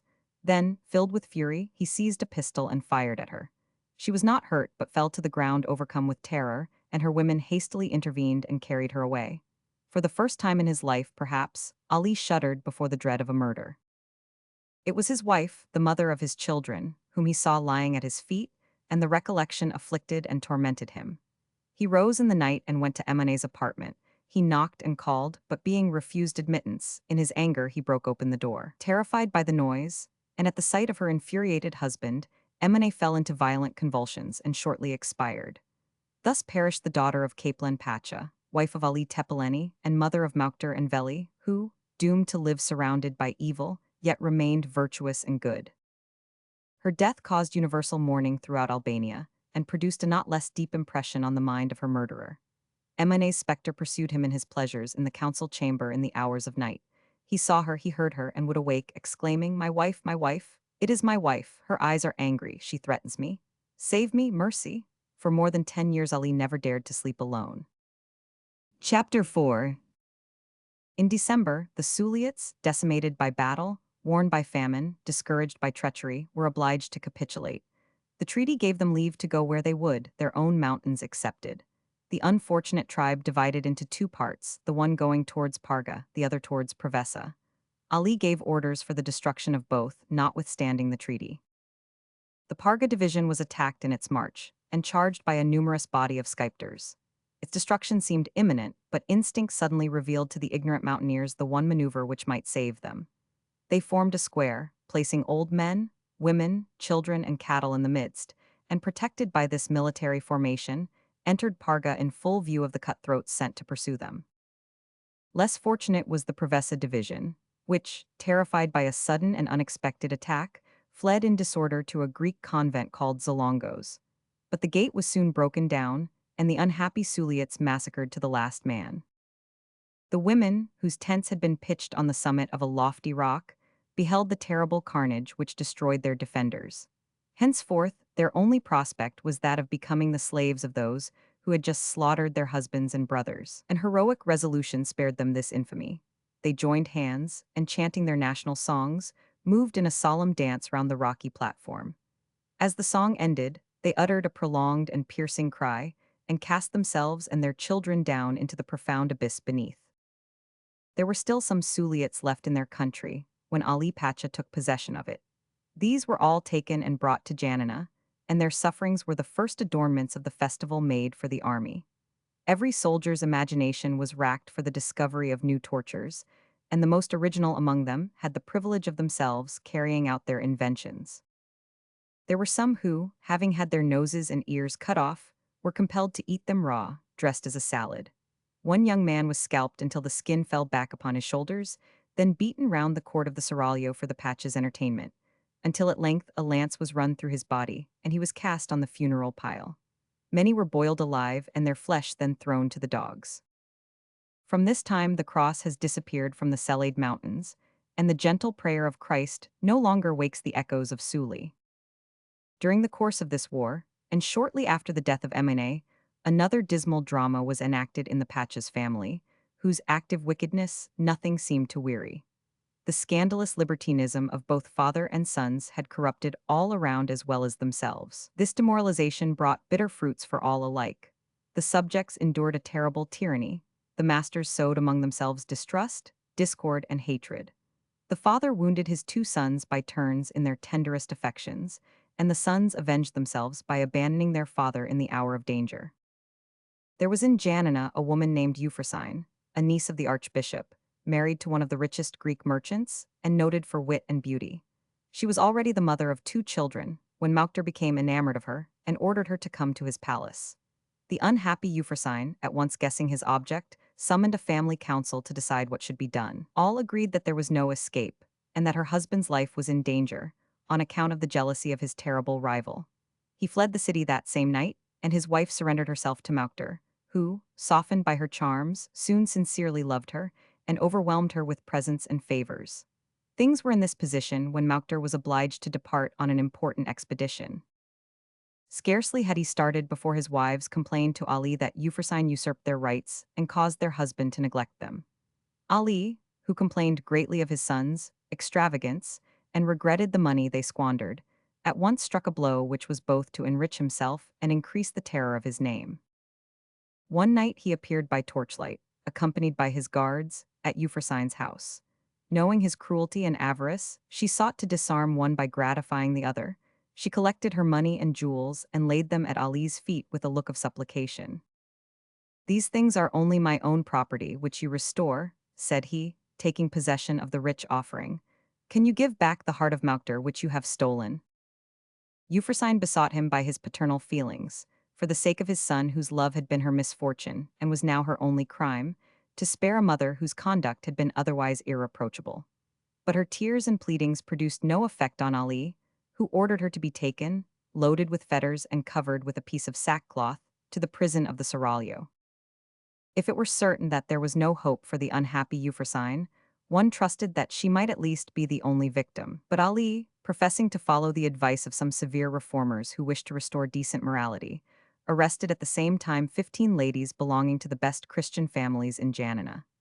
A Wallachian, named Nicholas Janko, took the opportunity to denounce his own wife, who was on the point of becoming a mother, as guilty of adultery, and handed her also over to the Pacha. These unfortunate women were brought before Ali to undergo a trial of which a sentence of death was the foregone conclusion. They were then confined in a dungeon, where they spent 2 days of misery. The third night, the executioners appeared to conduct them to the lake where they were to perish. Euphrosyne, too exhausted to endure to the end, expired by the way, and when she was flung with the rest into the dark waters, her soul had already escaped from its earthly tenement. Her body was found the next day, and was buried in the cemetery of the monastery of St. Sanargyres, where her tomb, covered with white iris and sheltered by a wild olive tree, is yet shown. Maukter was returning from his expedition when a courier from his brother Veli brought him a letter informing him of these events. He opened it. "Euphrosyne," he cried, and seizing one of his pistols, fired it at the messenger, who fell dead at his feet. "Euphrosyne, behold thy first victim." Springing on his horse, he galloped towards Janina. His guards followed at a distance, and the inhabitants of all the villages he passed fled at his approach. He paid no attention to them, but rode till his horse fell dead by the lake which had engulfed Euphrosyne, and then, taking a boat, he went to hide his grief and rage in his own palace. Ali, caring little for passion which evaporated in tears and cries, sent an order to Maukter to appear before him at once. "He will not kill you," he remarked to his messenger, with a bitter smile. And in fact, the man who a moment before was furiously raging and storming against his father, as if overwhelmed by this imperious message, calmed down and obeyed. "Come hither, Maukter," said the Pacha, extending his murderous hand to be kissed as soon as his son appeared. "I shall take no notice of your anger, but in future never forget that a man who braves public opinion as I do fears nothing in the world. You can go now. When your troops have rested from their march, you can come and ask for orders. Go, remember what I have said."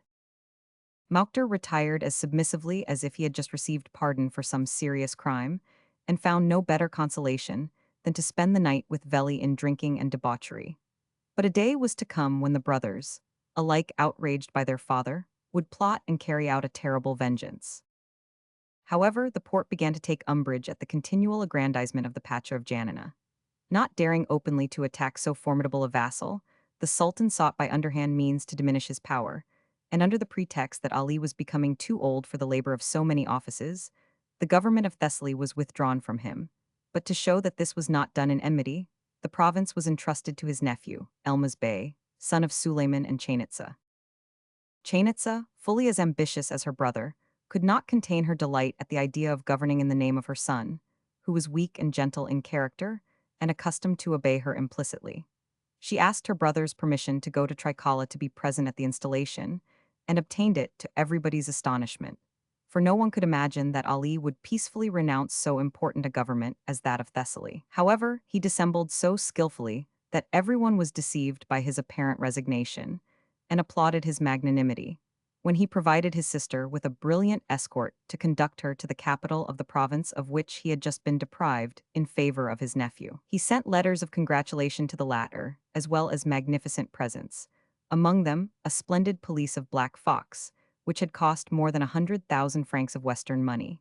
He requested Elmas Bey to honor him by wearing this robe on the day when the Sultan's envoy should present him with the firman of investiture, and Chainitza herself was charged to deliver both gifts and messages. Chainitza arrived safely at Trikala and faithfully delivered the messages with which she had been entrusted. When the ceremony she so ardently desired took place, she herself took charge of all the arrangements. Elmas, wearing the black fox pelisse, was proclaimed and acknowledged as governor of Thessaly in her presence. "My son is Pacha," she cried in the delirium of joy. "My son is Pacha, and my nephews will die of envy." But her triumph was not to be of long duration. A few days after his installation, Elmas began to feel strangely languid. Continual lethargy, convulsive sneezing, feverish eyes soon betokened a serious illness. Ali's gift had accomplished its purpose. The police, carefully impregnated with smallpox germs taken from a young girl suffering from this malady, had conveyed the dreaded disease to the new Pacha, who, not having been inoculated, died in a few days. The grief of Chainitza at her son's death displayed itself in sobs, threats, and curses, but not knowing whom to blame for her misfortune, she hastened to leave the scene of it and returned to Janina, to mingle her tears with those of her brother. She found Ali apparently in such depths of grief that instead of suspecting, she was actually tempted to pity him, and this seeming sympathy soothed her distress, aided by the caresses of her second son, Aden Bey. Ali, thoughtful of his own interests, took care to send one of his own officers to Trikala to administer justice in the place of his deceased nephew, and the Porte, seeing that all attempts against him only caused misfortune, consented to his resuming the government of Thessaly. This climax roused the suspicions of many persons. But the public voice, already discussing the causes of the death of Ioanninas, was stifled by the thunder of the cannon, which, from the ramparts of Janina, announced to Epirus the birth of another son to Ali, Salik Bey, whose mother was a Georgian slave. Fortune, seemingly always ready both to crown Ali's crimes with success and to fulfill his wishes, had yet in reserve a more precious gift than any of the others, that of a good and beautiful wife, who should replace and even efface the memory of the beloved Emine. The Porte, while sending to Ali the firman which restored to him the government of Thessaly, ordered him to seek out and destroy a society of coiners who dwelt within his jurisdiction. Ali, delighted to prove his zeal by a service which cost nothing but bloodshed, at once set his spies to work, and having discovered the abode of the gang, set out for the place attended by a strong escort. It was a village called Plikavitsa. Having arrived in the evening, he spent the night in taking measures to prevent escape, and at break of day attacked the village suddenly with his whole force. The coiners were seized in the act. Ali immediately ordered the chief to be hung at his own door, and the whole population to be massacred. Suddenly, a young girl of great beauty made her way through the tumult and sought refuge at his feet. Ali, astonished, asked who she was. She answered with a look of mingled innocence and terror, kissing his hands, which she bathed with tears, and said, "O my lord, I implore thee to intercede with the terrible Vizier Ali for my mother and brothers. My father is dead, behold where he hangs at the door of our cottage. But we have done nothing to rouse the anger of our dreadful master. My mother is a poor woman who never offended anyone, and we are only weak children. Save us from him." Touched in spite of himself, the Pacha took the girl in his arms and answered her with a gentle smile. "Thou hast come to the wrong man, child. I am this terrible Vizier." "Oh no, no, you are good, you will be our good lord." "Well, be comforted, my child, and show me thy mother and thy brothers, they shall be spared. Thou hast saved their lives." And as she knelt at his feet, overcome with joy, he raised her and asked her name. "Basilessa," she replied. "Basilessa, queen, it is a name of good augury. Basilessa, thou shalt dwell with me henceforth." And he collected the members of her family, and gave orders for them to be sent to Janina in company with the maiden, who repaid his mercy with boundless love and devotion.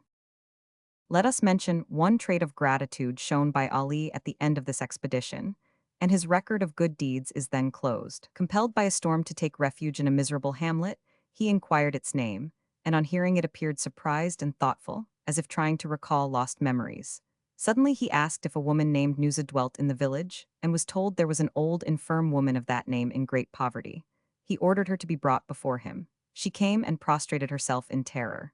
Ali raised her kindly. "Dost thou not know me?" he asked. "Have mercy, great vizier," answered the poor woman, who, having nothing to lose but her life, imagined that even that would be taken from her. "I see," said the Pacha, "that if thou knowest me, thou dost not really recognize me." The woman looked at him wonderingly, not understanding his words in the least. "Dost thou remember," continued Ali, "that 40 years ago a young man asked for shelter from the foes who pursued him? Without inquiring his name or standing, thou didst hide him in thy humble house, and dressed his wounds, and shared thy scanty food with him, and when he was able to go forward thou didst stand on thy threshold to wish him good luck and success. Thy wishes were heard, for the young man was Ali Tepeleni, and I who speak am he." The old woman stood overwhelmed with astonishment. She departed calling down blessings on the Pasha, who assured her a pension of 1,500 francs for the rest of her days. But these two good actions are only flashes of light illuminating the dark horizon of Ali's life for a brief moment. Returned to Janina, he resumed his tyranny, his intrigues, and cruelty. Not content with the vast territory which owned his sway, he again invaded that of his neighbors on every pretext. Phocis, Emtolia, Acarnania were by turns occupied by his troops, the country ravaged and the inhabitants decimated. At the same time, he compelled Ibrahim Pacha to surrender his last remaining daughter and give her in marriage to his nephew, Aden Bey, the son of Chainitza.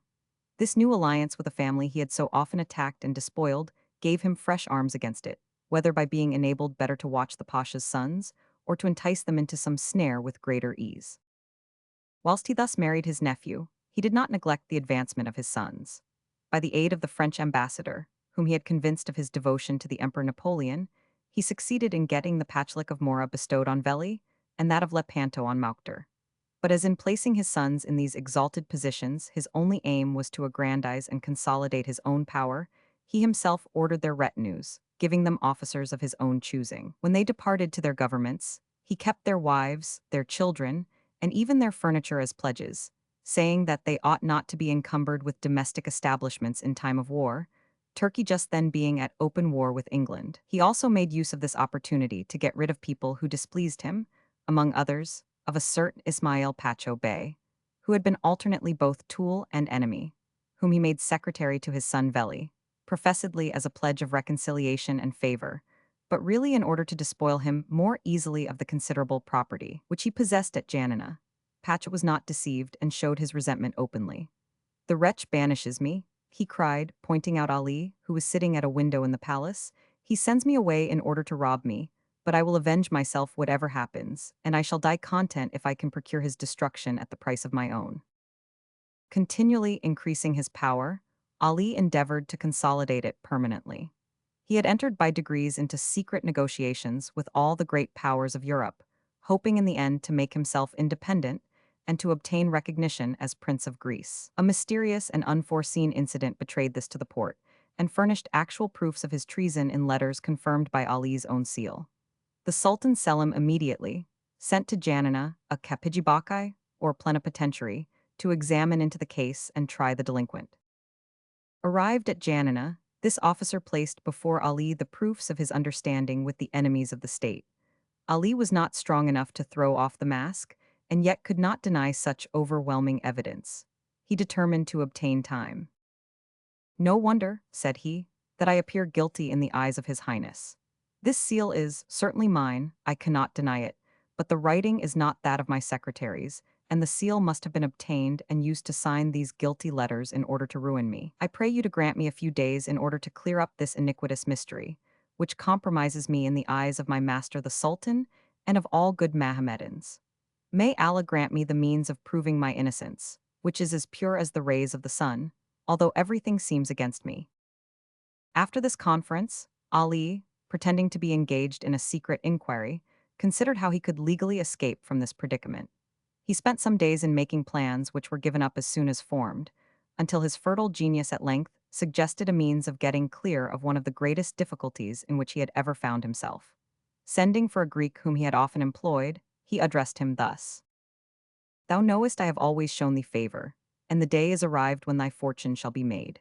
Henceforth thou shalt be as my son, thy children shall be as mine, my house shall be thy home, and in return for my benefits I require one small service. This accursed Kapijibaki has come hither bringing certain papers signed with my seal, intending to use them to my discredit, and thus to extort money from me. Of money I have already given too much, and I intend this time to escape without being plundered, except for the sake of a good servant like thee. Therefore, my son, thou shalt go before the tribunal when I tell thee, and declare before this Kapijibaka and the Cadi that thou hast written these letters attributed to me, and that thou didst seal them with my seal, in order to give them due weight and importance." The unhappy Greek grew pale and strove to answer. "What fearest thou, my son?" resumed Ali. "Speak, am I not thy good master? Thou wilt be sure of my lasting favor, and who is there to dread when I protect thee? Is it the Kapijibaka? He has no authority here. I have thrown 20 as good as he into the lake. If more is required to reassure thee, I swear by the Prophet, by my own and my son's heads, that no harm shall come to thee from him. Be ready, then, to do as I tell thee, and beware of mentioning this matter to anyone, in order that all may be accomplished according to our mutual wishes." More terrified by dread of the Pacha, from whose wrath in case of refusal there was no chance of escape, than tempted by his promises, the Greek undertook the false swearing required. Ali, delighted, dismissed him with 1,000 assurances of protection, and then requested the presence of the Sultan's envoy, to whom he said, with much emotion, "I have at length unraveled the infernal plot laid against me. It is the work of a man in the pay of the implacable enemies of the Sublime Porte, and who is a Russian agent. He is in my power, and I have given him hopes of pardon on condition of full confession. Will you then summon the cadi, the judges and ecclesiastics of the town, in order that they may hear the guilty man's deposition, and that the light of truth may purify their minds? The tribunal was soon assembled, and the trembling Greek appeared in the midst of a solemn silence. Knowest thou this writing? Demanded the cadi. It is mine. And this seal? It is that of my master, Ali Pacha. How does it come to be placed at the foot of these letters?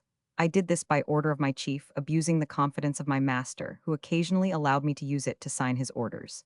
It is enough, thou canst withdraw. Uneasy as to the success of his intrigue, Ali was approaching the hall of justice. As he entered the court, the Greek, who had just finished his examination, threw himself at his feet, assuring him that all had gone well. It is good, said Ali. Thou shalt have thy reward. Turning round, he made a sign to his guards, who had their orders, and who instantly seized the unhappy Greek, and, drowning his voice with their shouts, hung him in the courtyard. This execution finished, the Pacha presented himself before the judges and inquired the result of their investigation. He was answered by a burst of congratulation. Well, said he, the guilty author of this plot aimed at me is no more. I ordered him to be hung without waiting to hear your decision. May all enemies of our glorious Sultan perish even as he. A report of what had occurred was immediately drawn up, and, to assist matters still further, Ali sent the Kapiji a gift of 50 purses, which he accepted without difficulty, and also secured the favor of the divan by considerable presents. The Sultan, yielding to the advice of his counselors, appeared to have again received him into favor. But Ali knew well that this appearance of sunshine was entirely deceptive, and that Selim only professed to believe in his innocence until the day should arrive when the Sultan could safely punish his treason. He sought therefore to compass the latter's downfall, and made common cause with his enemies, both internal and external. A conspiracy, hatched between the discontented Pachas and the English agents, shortly broke out, and one day, when Ali was presiding at the artillery practice of some French gunners sent to Albania by the governor of Illyria, a Tartar brought him news of the deposition of Selim, who was succeeded by his nephew Mustafa. Ali sprang up in delight and publicly thanked Allah for this great good fortune. He really did profit by this change of rulers, but he profited yet more by a second revolution which caused the deaths both of Selim, whom the promoters wished to re-establish on the throne, and of Mustafa, whose downfall they intended. Mahmud Roman II, who was next invested with the scimitar of Othman, came to the throne in troublous times, after much bloodshed, in the midst of great political upheavals, and had neither the will nor the power to attack one of his most powerful vassals. He received with evident satisfaction the 1,000,000 piasters which, at his installation, Ali hastened to send as a proof of his devotion, assured the Pacha of his favor, and confirmed both him and his sons in their offices and dignities. This fortunate change in his position brought Ali's pride and audacity to a climax. Free from pressing anxiety, he determined to carry out a project which had been the dream of his life. Chapter 5. After taking possession of Argiro Castron, which he had long coveted, Ali led his victorious army against the town of Kardiki, whose inhabitants had formerly joined with those of Kormuvo in the outrage inflicted on his mother and sister. The besieged, knowing they had no mercy to hope for, defended themselves bravely, but were obliged to yield to famine. After a month's blockade, the common people, having no food for themselves or their cattle, began to cry for mercy in the open streets, and their chiefs, intimidated by the general misery and unable to stand alone, consented to capitulate. Ali, whose intentions as to the fate of this unhappy town were irrevocably decided, agreed to all that they asked.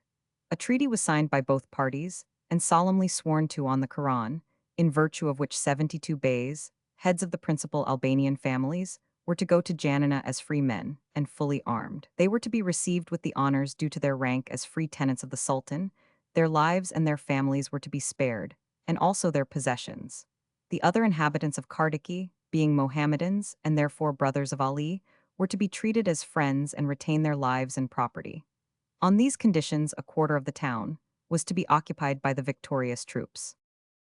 One of the principal chiefs, Sail Bey, and his wife, foreseeing the fate which awaited their friends, committed suicide at the moment when, in pursuance of the treaty, Ali's soldiers took possession of the quarter assigned to them.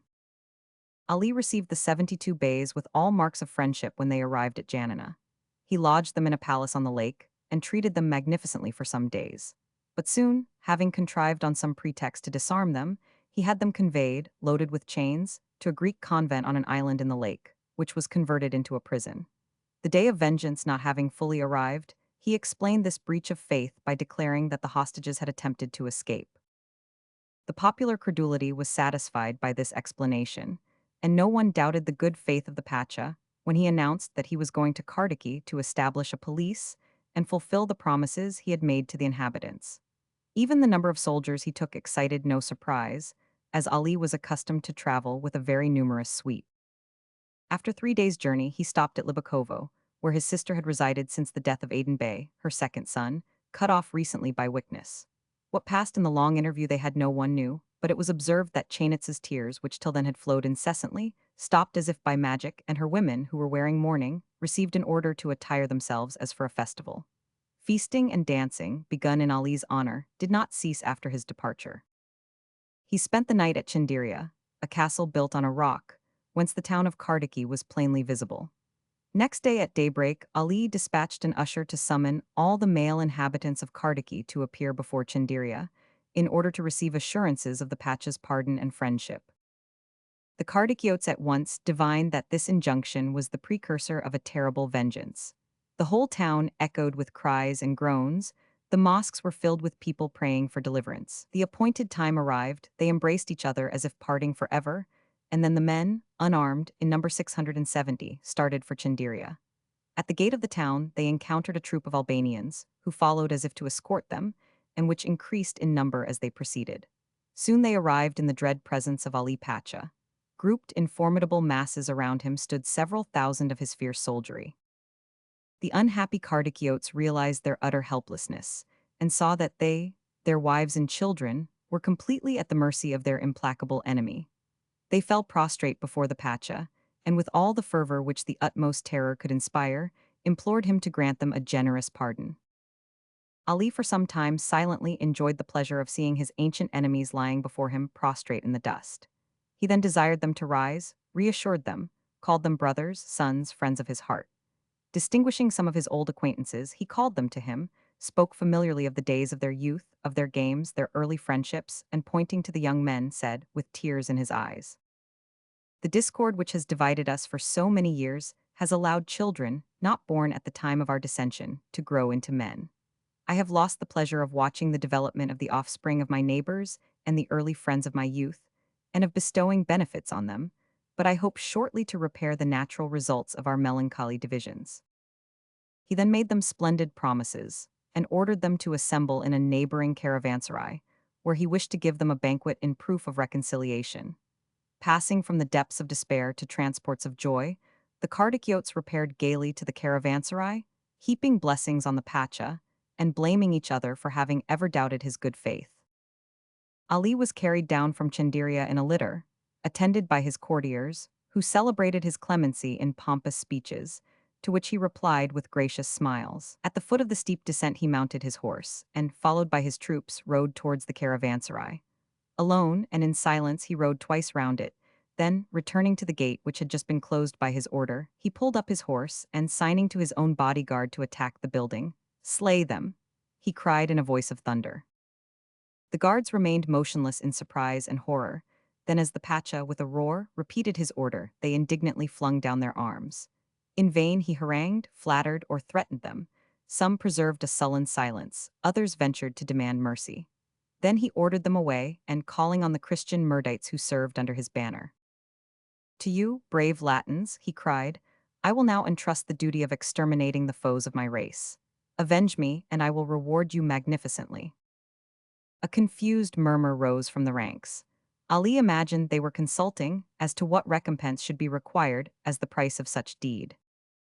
"Speak," said he, "I am ready to listen to your demands and to satisfy them."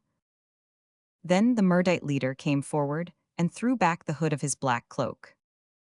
"O Pacha," said he, looking Ali boldly in the face, "thy words are an insult. The Mirdites do not slaughter unarmed prisoners in cold blood.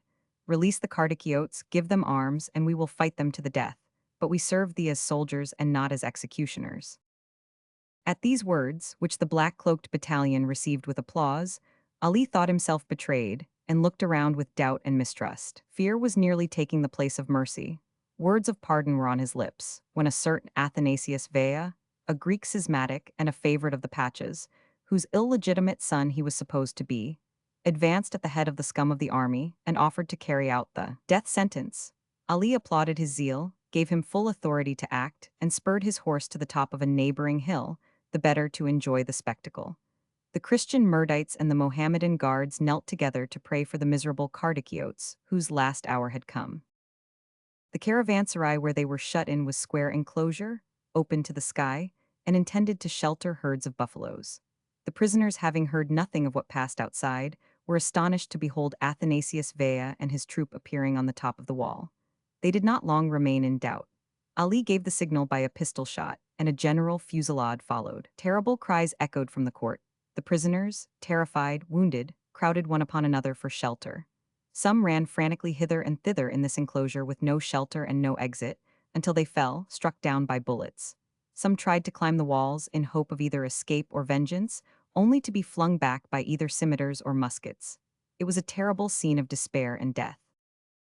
After an hour of firing, a gloomy silence descended on the place, now occupied solely by a heap of corpses. Ali forbade any burial rites on pain of death, and placed over the gate an inscription in letters of gold, informing posterity that 600 Kardikiotes had there been sacrificed to the memory of his mother Kamko. When the shrieks of death ceased in the enclosure, they began to be heard in the town. The assassins spread themselves through it, and having violated the women and children, gathered them into a crowd to be driven to Libokovo. At every halt in this frightful journey, fresh marauders fell on the wretched victims, claiming their share in cruelty and debauchery.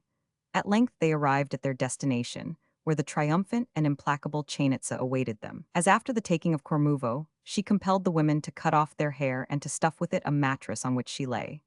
She then stripped them, and joyfully narrated to them the massacre of their husbands, fathers, brothers, and sons, and when she had sufficiently enjoyed their misery, they were again handed over to the insults of the soldiery. Chainitza finally published an edict forbidding either clothes, shelter, or food to be given to the women and children of Kardiki, who were then driven forth into the woods either to die of hunger or to be devoured by wild beasts.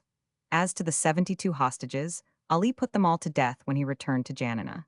His vengeance was indeed complete. But as, filled with a horrible satisfaction, the Pacha was enjoying the repose of a satiated tiger, an indignant and threatening voice reached him even in the recesses of his palace. The Sheikh Yusuf, governor of the castle of Janina, venerated as a saint by the Mohammedans on account of his piety, and universally beloved and respected for his many virtues, entered Ali's sumptuous dwelling for the first time. The guards on beholding him remained stupefied and motionless, then the most devout prostrated themselves, while others went to inform the Pacha. But no one dared hinder the venerable man, who walked calmly and solemnly through the astonished attendants. For him there existed no antechamber, no delay. Disdaining the ordinary forms of etiquette, he paced slowly through the various apartments, until, with no usher to announce him, he reached that of Ali. The latter, whose impiety by no means saved him from superstitious terrors, rose hastily from the divan and advanced to meet the holy sheikh, who was followed by a crowd of silent courtiers. Ali addressed him with the utmost respect, and endeavored even to kiss his right hand.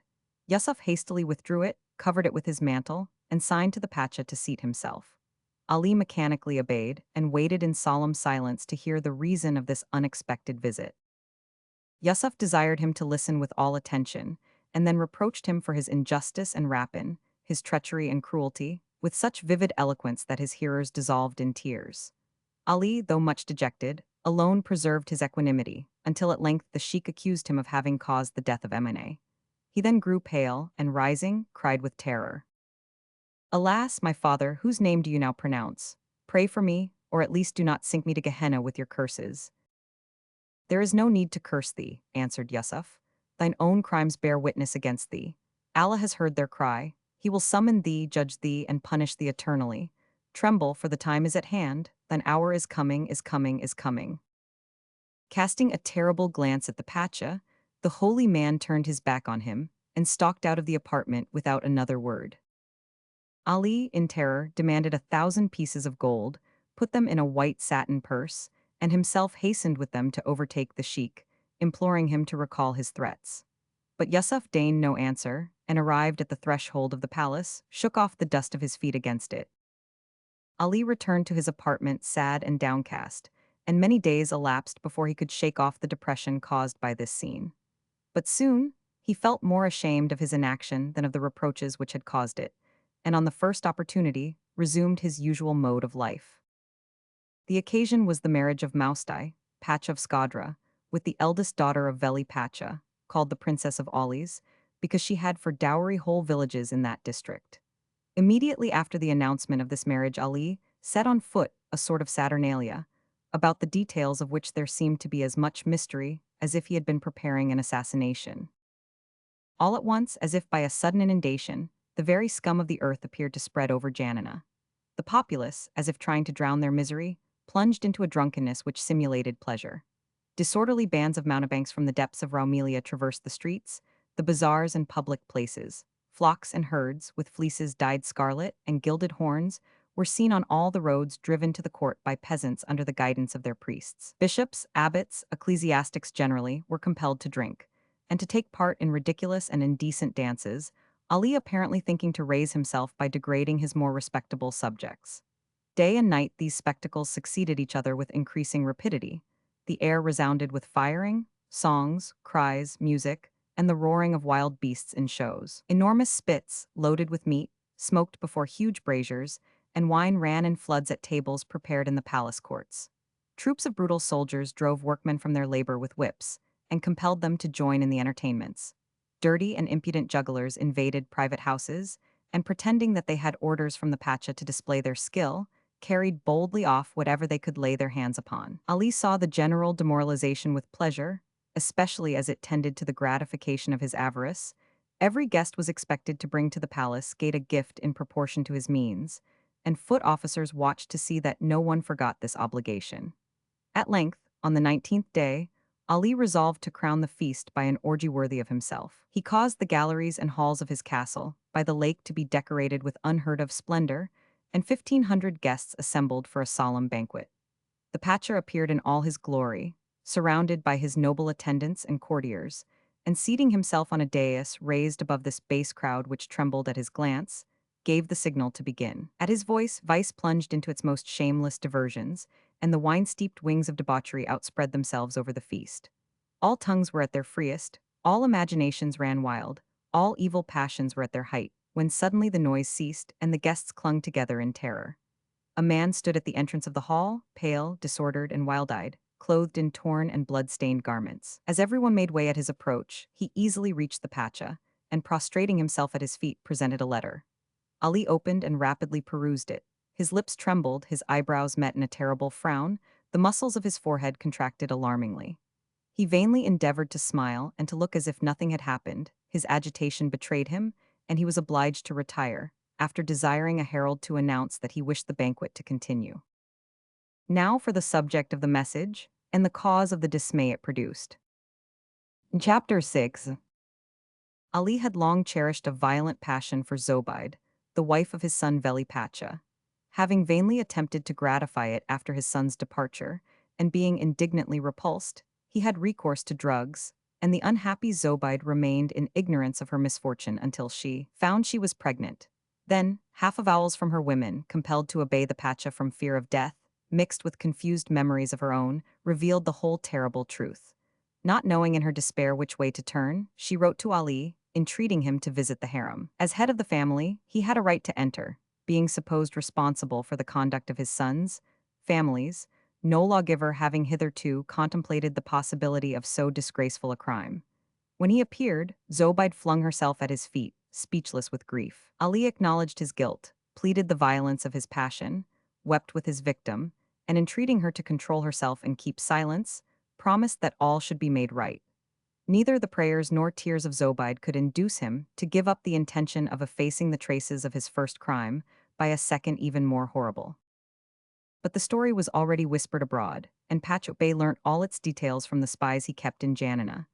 Delighted at the prospect of avenging himself on the father, he hastened with his news to the son. Veli Pacha, furious, vowed vengeance, and demanded Pacha Bey's help, which was readily promised. But Ali had been warned, and was not a man to be taken unawares. Pacha Bey, whom Veli had just promoted to the office of sword-bearer, was attacked in broad daylight by 6 emissaries sent from Janina. He obtained timely help, however, and 5 of the assassins, taken red-handed, were at once hung without ceremony in the marketplace. The 6th was the messenger whose arrival with the news had caused such dismay at Ali's banquet. As Ali reflected how the storm he had raised could best be laid, he was informed that the ruler of the marriage feast sent by Maustai, Pacha of Skadra, to receive the young bride who should reign in his harem, had just arrived in the plain of Janina. He was Yusuf Bey of the Dellers, an old enemy of Ali's, and had encamped with his escort of 800 warriors at the foot of Tomaros of Dodona. Dreading some treachery, he absolutely refused all entreaties to enter the town, and Ali, seeing that it was useless to insist, and that his adversary for the present was safe, at once sent his granddaughter, the Princess of Ali's, out to him. This matter disposed of, Ali was able to attend to his hideous family tragedy. He began by effecting the disappearance of the women, whom he had been compelled to make his accomplices. They were simply sewn up in sacks by gypsies and thrown into the lake. This done, he himself led the executioners into a subterranean part of the castle, where they were beheaded by black mutes as a reward for their obedience. He then sent a doctor to Zobeide, who succeeded in causing a miscarriage, and who, his work done, was seized and strangled by the black mutes who had just beheaded the gypsies. Having thus got rid of all who could bear witness to his crime, he wrote to Veli that he might now send for his wife and 2 of his children, hitherto detained as hostages, and that the innocence of Zobeide would confound a calumniator who had dared to assail him with such injurious suspicions. When this letter arrived, Pacha Bey, distrusting equally the treachery of the father and the weakness of the son, and content with having sown the seeds of dissension in his enemy's family, had sufficient wisdom to seek safety in flight. Ali, furious, vowed, on hearing this, that his vengeance should overtake him even at the ends of the earth. Meanwhile he fell back on Yusuf Bey of the Debers, whose escape when lately at Janina still rankled in his mind. As Yusuf was dangerous both from character and influence, Ali feared to attack him openly and sought to assassinate him. This was not precisely easy, for exposed to 1,000 dangers of this kind, the nobles of that day were on their guard. Steel and poison were used up, and another way had to be sought. Ali found it. One of the many adventurers with whom Janina was filled penetrated to the Pacha's presence, and offered to sell the secret of a powder, whereof 3 grains would suffice to kill a man with a terrible explosion. Explosive powder, in short. Ali heard with delight, but replied that he must see it in action before purchasing. In the dungeons of the castle by the lake, a poor monk of the order of St. Basil was slowly dying, for having boldly refused a sacrilegious simony proposed to him by Ali. He was a fit subject for the experiment, and was successfully blown to pieces, to the great satisfaction of Ali, who concluded his bargain and hastened to make use of it. He prepared a false firman, which, according to custom, was enclosed and sealed in a cylindrical case, and sent to Yusuf Bey by a Greek wholly ignorant of the real object of his mission. Opening it without suspicion, Yusuf had his arm blown off and died in consequence, but found time to dispatch a message to Maustai Pacha of Skadra, informing him of the catastrophe and warning him to keep good guard. Yusuf's letter was received by Maustai just as a similar infernal machine was placed in his hands under cover to his young wife. The packet was seized, and a careful examination disclosed its nature. The mother of Maustai, a jealous and cruel woman, accused her daughter-in-law of complicity, and the unfortunate Geisha, though shortly to become a mother, expired in agony from the effects of poison, only guilty of being the innocent instrument of her grandfather's treachery. Fortune, having frustrated Ali's schemes concerning Maustai Pacha, offered him as consolation a chance of invading the territory of Parga, the only place in Epirus which had hitherto escaped his rule, and which he greedily coveted. Aja, a small Christian town on the coast, had rebelled against him and allied itself to Parga. It provided an excuse for hostilities, and Ali's troops under his son Maukter first seized Aja, where they only found a few old men to massacre, and then marched on Parga, where the rebels had taken refuge. After a few skirmishes, Maukter entered the town, and though the Parganiotes fought bravely, they must inevitably have surrendered had they been left to themselves. But they had sought protection from the French, who had garrisoned the citadel, and the French grenadiers descending rapidly from the height, charged the Turks with so much fury that they fled in all directions, leaving on the field 4 bimbashis, or captains of 1,000, and a considerable number of killed and wounded. The Pacha's fleet succeeded no better than his army. Issuing from the Gulf of Ambracia, it was intended to attack Parga from the sea, joining in the massacre, and cutting off all hope of escape from that side, Ali meaning to spare neither the garrison nor any male inhabitants over 12 years of age. But a few shots fired from a small fort dispersed the ships, and a bark manned by sailors from Paxos pursued them, a shot from which killed Ali's admiral on his quarterdeck. He was a Greek of Gallic city, Athanasius Macris by name.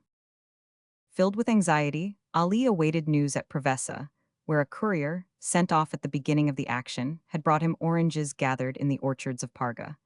Ali gave him a purse of gold and publicly proclaimed his success. His joy was redoubled when a second messenger presented 2 heads of French soldiers and announced that his troops were in possession of the lower part of Parga.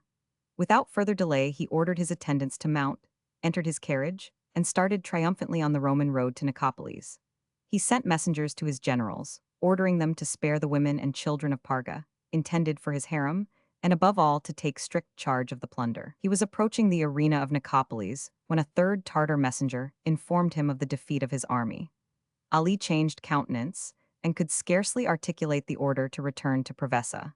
Once in his palace, he gave way to such fury that all around him trembled, demanding frequently if it could be true that his troops were beaten. "May your misfortune be upon us?" His attendants answered, prostrating themselves. All at once, looking out on the calm blue sea which lay before his windows, he perceived his fleet doubling Cape Pancrator and re-entering the Ambracian Gulf under full sail. It anchored close by the palace, and on hailing the leading ship, a speaking trumpet announced to Ali the death of his admiral, Athanasius Macris. "But Parga, Parga," cried Ali. "May Allah grant the Pacha long life, the Parganiotes have escaped the sword of His Highness."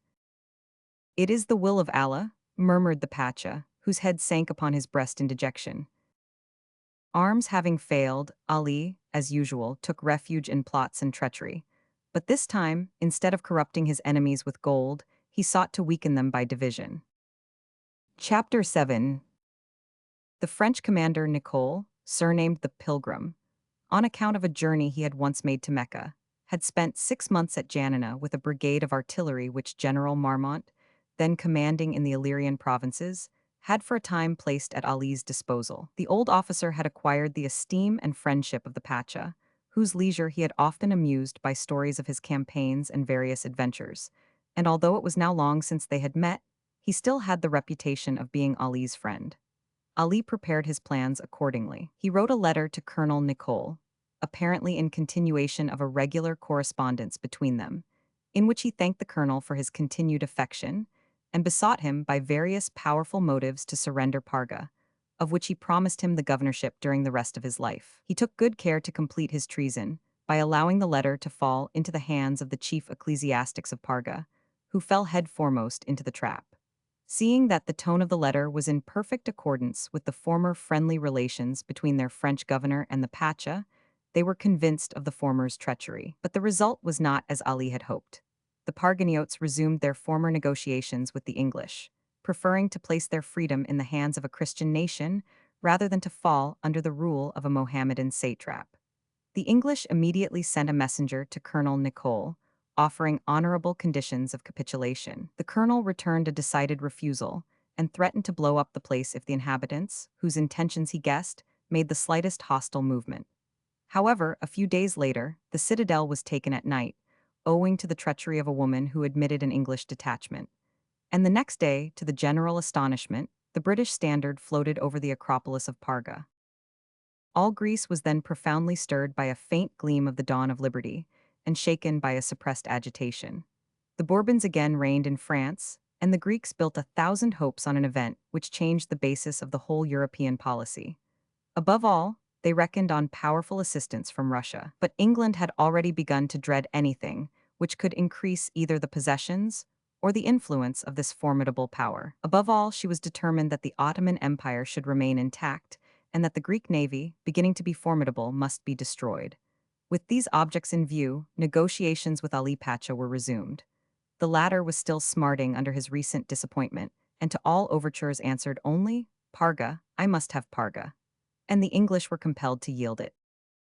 Trusting to the word of General Campbell, who had formally promised, on its surrender, that Parga should be classed along with the 7 Ionian Isles. Its grateful inhabitants were enjoying a delicious rest after the storm, when a letter from the Lord High Commissioner, addressed to Lieutenant Colonel de Bosset, undeceived them, and gave warning of the evils which were to burst on the unhappy town. On the 25th of March, 1817, notwithstanding the solemn promise made to the Parganiotes, when they admitted the British troops, that they should always be on the same footing as the Ionian Isles, a treaty was signed at Constantinople by the British plenipotentiary, which stipulated the complete and stipulated cession of Parga, and all its territory to, the Ottoman Empire.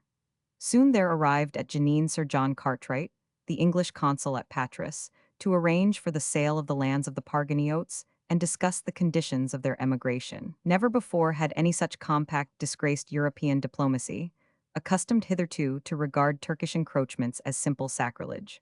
But Ali Pacha fascinated the English agents, overwhelming them with favors, honors, and feasts, carefully watching them all the while. Their correspondence was intercepted, and he endeavored by means of his agents to rouse the Parganiotes against them. The latter lamented bitterly and appealed to Christian Europe, which remained deaf to their cries. In the name of their ancestors, they demanded the rights which had been guaranteed them.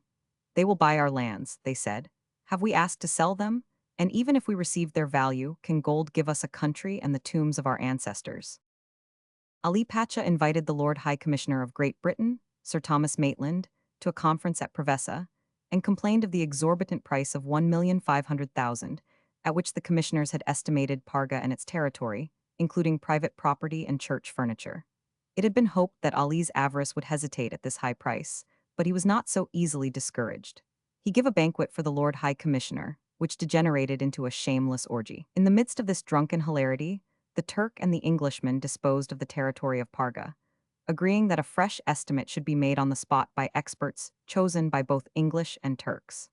The result of this valuation was that the indemnity granted to the Christians was reduced by the English to the sum of 276,075 sterling, instead of the origina, 0. And as Ali's agents only arrived at the sum of 56,750, a final conference was held at Buthradam between Ali and the Lord High Commissioner. The latter then informed the Parganiotes that the indemnity allowed them was irrevocably fixed at 150,000. The transaction is a disgrace to the egotistical and venal nation, which thus allowed the life and liberty of a people to be trifled with, a lasting blot on the honor of England.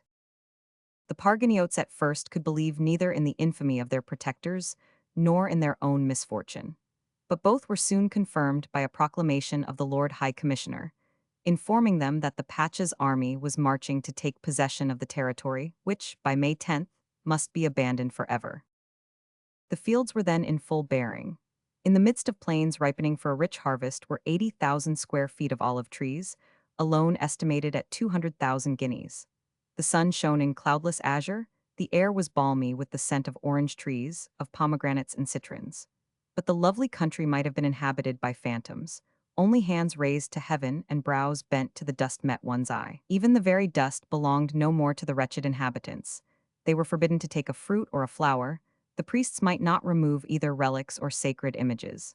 Church, ornaments, torches, tapers, pyxes, had by this treaty all become Mahomedan property. The English had sold everything, even to the host.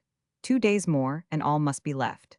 Each was silently marking the door of the dwelling destined so soon to shelter an enemy, with a red cross, when suddenly a terrible cry echoed from street to street, for the Turks had been perceived on the heights overlooking the town. Terrified and despairing, the whole population hastened to fall prostrate before the Virgin of Parga, the ancient guardian of their citadel. A mysterious voice, proceeding from the sanctuary, reminded them that the English had, in their iniquitous treaty, forgotten to include the ashes of those whom a happier fate had spared the sight of the ruin of Parga. Instantly they rushed to the graveyards, tore open the tombs, and collected the bones and putrefying corpses. The beautiful olive trees were felled, an enormous funeral pyre arose, and in the general excitement the orders of the English chief were defied. With naked daggers in their hands, standing in the crimson light of the flames which were consuming the bones of their ancestors, the people of Parga vowed to slay their wives and children, and to kill themselves to the last man, if the infidels dared to set foot in the town. Before the appointed hour, Xenocles, the last of the Greek poets, inspired by this sublime manifestation of despair, even as Jeremiah by the fall of Jerusalem, improvised a hymn which expresses all the grief of the exiles, and which the exiles interrupted by their tears and sobs. A messenger, crossing the sea in all haste, informed the Lord High Commissioner of the terrible threat of the Parganiotes. He started at once, accompanied by General Sir Frederick Adams, and landed at Parga by the light of the funeral pyre. He was received with ill-concealed indignation, and with assurances that the sacrifice would be at once consummated unless Ali's troops were held back. The general endeavored to console and to reassure the unhappy people, and then proceeded to the outposts, traversing silent streets in which armed men stood at each door, only waiting a signal before slaying their families, and then turning their weapons against the English and themselves. He implored them to have patience, and they answered by pointing to the approaching Turkish army and bidding him hasten. He arrived at last and commenced negotiations, and the Turkish officers, no less uneasy than the English garrison, promised to wait till the appointed hour. The next day passed in mournful silence. Quiet as death, at sunset on the following day, May 9, 1819, the English standard on the castle of Parga was hauled down, and after a night spent in prayer and weeping, the Christians demanded the signal of departure. They had left their dwellings at break of day, and scattering on the shore, endeavored to collect some relics of their country. Some filled little bags with ashes withdrawn from the funeral pile, others took handfuls of earth, while the women and children picked up pebbles which they hid in their clothing and pressed to their bosoms, as if fearing to be deprived of them. Meanwhile, the ships intended to transport them arrived, and armed English soldiers superintended the embarkation, which the Turks hailed from afar with ferocious cries. The Parganiotes were landed in Corfu, where they suffered yet more injustice. Under various pretexts, the money promised them was reduced and withheld, until destitution compelled them to accept the little that was offered.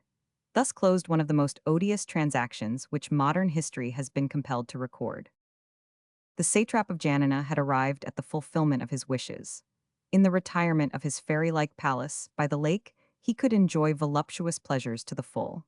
But already 78 years had passed over his head, and old age had laid the burden of infirmity upon him. His dreams were dreams of blood, and vainly he sought refuge in chambers glittering with gold, adorned with arabesques, decorated with costly armor and covered with the richest of oriental carpets. Remorse stood ever beside him.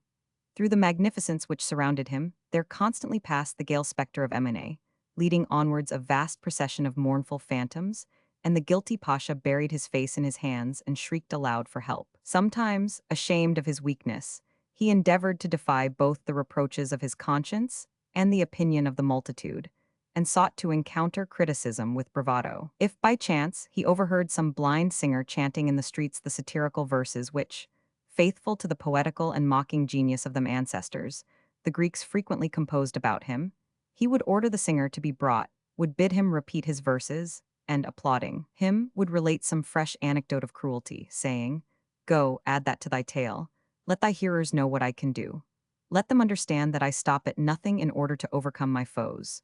If I reproach myself with anything, it is only with the deeds I have sometimes failed to carry out." Sometimes it was the terrors of the life after death which assailed him.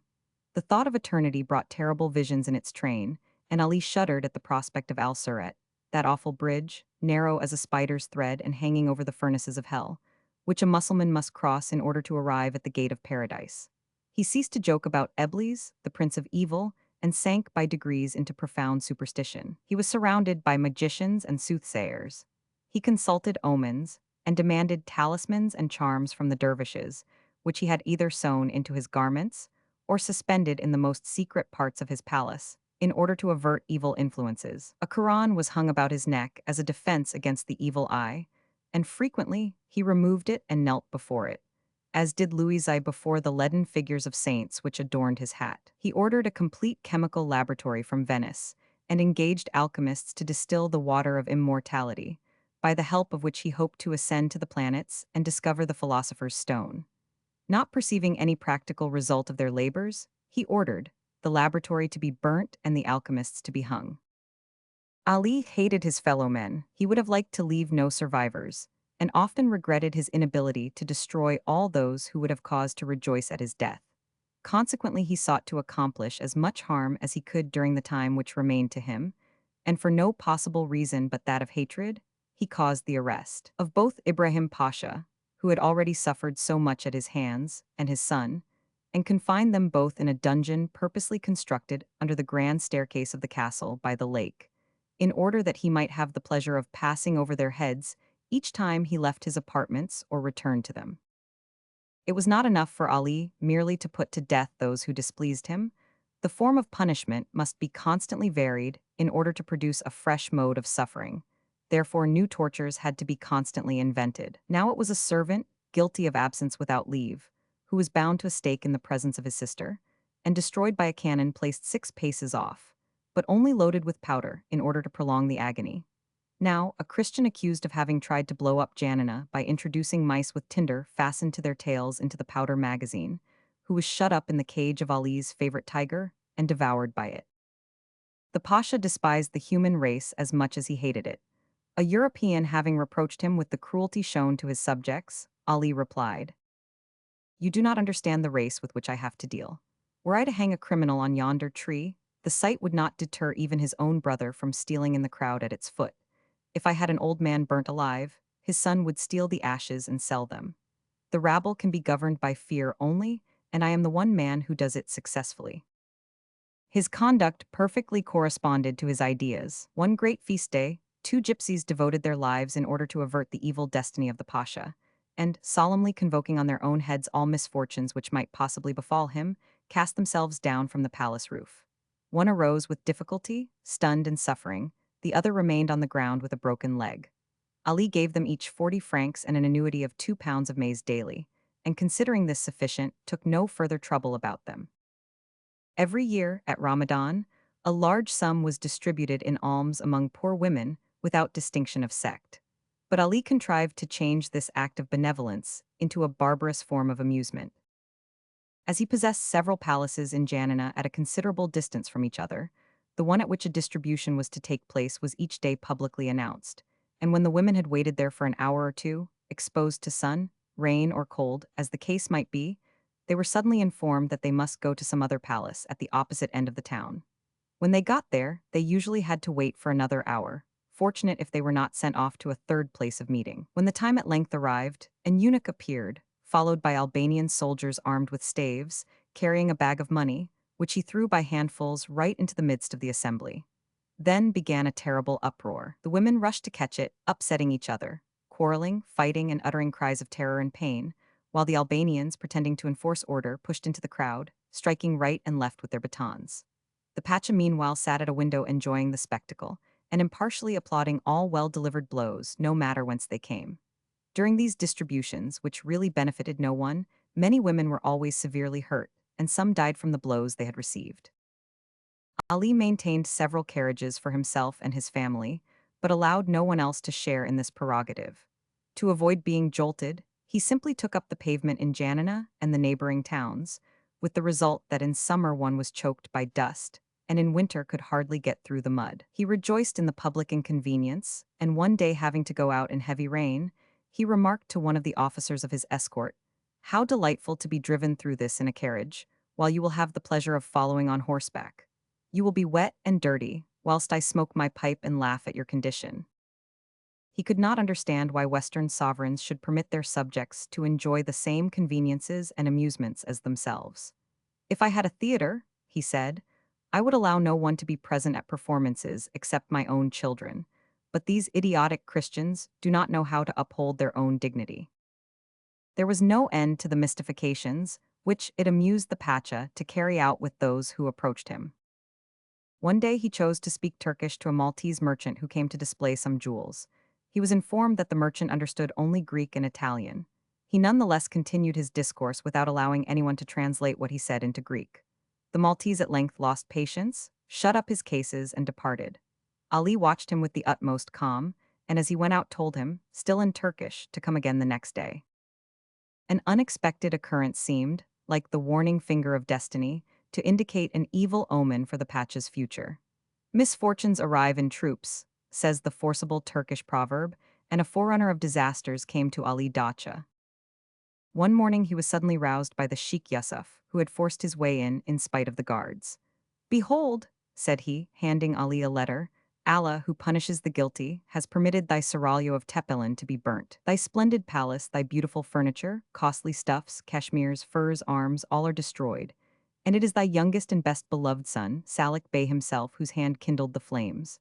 So saying, Yusuf turned and departed, crying with a triumphant voice, "Fire! Fire! Fire!" Ali instantly ordered his horse and, followed by his guards, rode without drawing rein to Tepelen. As soon as he arrived at the place where his palace had formerly insulted the public misery, he hastened to examine the cellars where his treasures were deposited. All was intact: silver plate, jewels, and 50 millions of francs in gold, enclosed in a well over which he had caused a tower to be built. After this examination, he ordered all the ashes to be carefully sifted in hopes of recovering the gold in the tassels and fringes of the sofas, and the silver from the plate and the armor. He next proclaimed through the length and breadth of the land that, being by the hand of Allah deprived of his house, and no longer possessing anything in his native town, he requested all who loved him to prove their affection by bringing help in proportion. He fixed the day of reception for each commune, and for almost each individual of any rank, however small, according to their distance from Tepelen, whither these evidences of loyalty were to be brought. During 5 days, Ali received these forced benevolences from all parts. He sat, covered with rags, on a shabby palm leaf mat placed at the outer gate of his ruined palace, holding in his left hand a villainous pipe of the kind used by the lowest people, and in his right an old red cap, which he extended for the donations of the passers-by. Behind stood a Jew from Janina, charged with the office of testing each piece of gold and valuing jewels which were offered instead of money. For, in terror, each endeavored to appear generous. No means of obtaining a rich harvest were neglected. For instance, Ali distributed secretly large sums among poor and obscure people, such as servants, mechanics, and soldiers, in order that by returning them in public they might appear to be making great sacrifices, so that richer and more distinguished persons could not, without appearing ill-disposed towards the Pacha, offer only the same amount as did the poor, but were obliged to present gifts of enormous value. After this charity extorted from their fears, the Pacha's subjects hoped to be at peace. But a new decree proclaimed throughout Albania required them to rebuild and refurnish the formidable palace of Tepelen entirely at the public expense. Ali then returned to Janina, followed by his treasure and a few women who had escaped from the flames, and whom he disposed of amongst his friends, saying that he was no longer sufficiently wealthy to maintain so many slaves. Fate soon provided him with a second opportunity for amassing wealth. Arta, a wealthy town with a Christian population, was ravaged by the plague, and out of 8,000 inhabitants, 7,000 were swept away. Hearing this, Ali hastened to send commissioners to prepare an account of furniture and lands which the Pacha claimed as being heir to his subjects. A few livid and emaciated specters were yet to be found in the streets of Arta. In order that the inventory might be more complete, these unhappy beings were compelled to wash in the Inachu's blankets, sheets, and clothes steeped in bubonic infection, while the collectors were hunting everywhere for imaginary hidden treasure. Hollow trees were sounded, walls pulled down, the most unlikely corners examined, and a skeleton which was discovered still girt with a belt containing Venetian sequins was gathered up with the utmost care. The archons of the town were arrested and tortured in the hope of discovering buried treasure, the clue to which had disappeared along with the owners. One of these magistrates, accused of having hidden some valuable objects, was plunged up to his shoulders in a boiler full of melted lead and boiling oil. Old men, women, children, rich and poor alike, were interrogated, beaten, and compelled to abandon the last remains of their property in order to save their lives. Having thus decimated the few inhabitants remaining to the town, it became necessary to repeople it. With this object in view, Ali's emissaries overran the villages of Thessaly, driving before them all the people they met in flocks, and compelling them to settle in Arta. These unfortunate colonists were also obliged to find money to pay the Pacha for the houses they were forced to occupy. This business being settled, Ali turned to another which had long been on his mind. We have seen how Ismail Pacha Bey escaped the assassins sent to murder him. A ship, dispatched secretly from Prevesa, arrived at the place of his retreat. The captain, posing as a merchant, invited Ismail to come on board and inspect his goods. But the latter, guessing a trap, fled promptly, and for some time all trace of him was lost. Ali, in revenge, turned his wife out of the palace at Janina which she still occupied, and placed her in a cottage, where she was obliged to earn a living by spinning. But he did not stop there, and learning after some time that Pacha Bey had sought refuge with the Nazir of Drama, who had taken him into favor, he resolved to strike a last blow, more sure and more terrible than the others. Again, Ismail's lucky star saved him from the plots of his enemy. During a hunting party, he encountered a Kapijibakai, or messenger from the Sultan, who asked him where he could find the Nazir, to whom he was charged with an important communication. As Kapijibakais are frequently bearers of evil tidings, which it is well to ascertain at once, and as the Nazir was at some distance, Pacho Bey assumed the latter's part, and the Sultan's confidential messenger informed him that he was the bearer of a firman granted at the request of Ali Pacha of Janina. Ali of Tepelenir, he is my friend, how can I serve him? By executing the present order, sent you by the divan, desiring you to behead a traitor, named Pacho Bey, who crept into your service a short time ago. Willingly but he is not an easy man to seize, being brave, vigorous, clever, and cunning. Craft will be necessary in this case. He may appear at any moment, and it is advisable that he should not see you. Let no one suspect who you are, but go to Drama, which is only 2 hours distant, and await me there. I shall return this evening, and you can consider your errand as accomplished. The Kapijibaka made a sign of comprehension and directed his course towards Drama, while Ismail, fearing that the Nazir, who had only known him a short time, would sacrifice him with the usual Turkish indifference, fled in the opposite direction. At the end of an hour, he encountered a Bulgarian monk, with whom he exchanged clothes, a disguise which enabled him to traverse Upper Macedonia in safety. Arriving at the great Servian convent in the mountains whence the Axios takes its rise, he obtained admission under an assumed name. But feeling sure of the discretion of the monks, after a few days he explained his situation to them. Ali, learning the ill success of his latest stratagem, accused the Nazir of conniving at Piho Bey's escape. But the latter easily justified himself with the divan by giving precise information of what had really occurred. This was what Ali wanted, who profited thereby in having the fugitive's track followed up, and soon got wind of his retreat. As Pacho Bey's innocence had been proved in the explanations given to the Porte, the death firman obtained against him became useless, and Ali affected to abandon him to his fate, in order the better to conceal the new plot he was conceiving against him.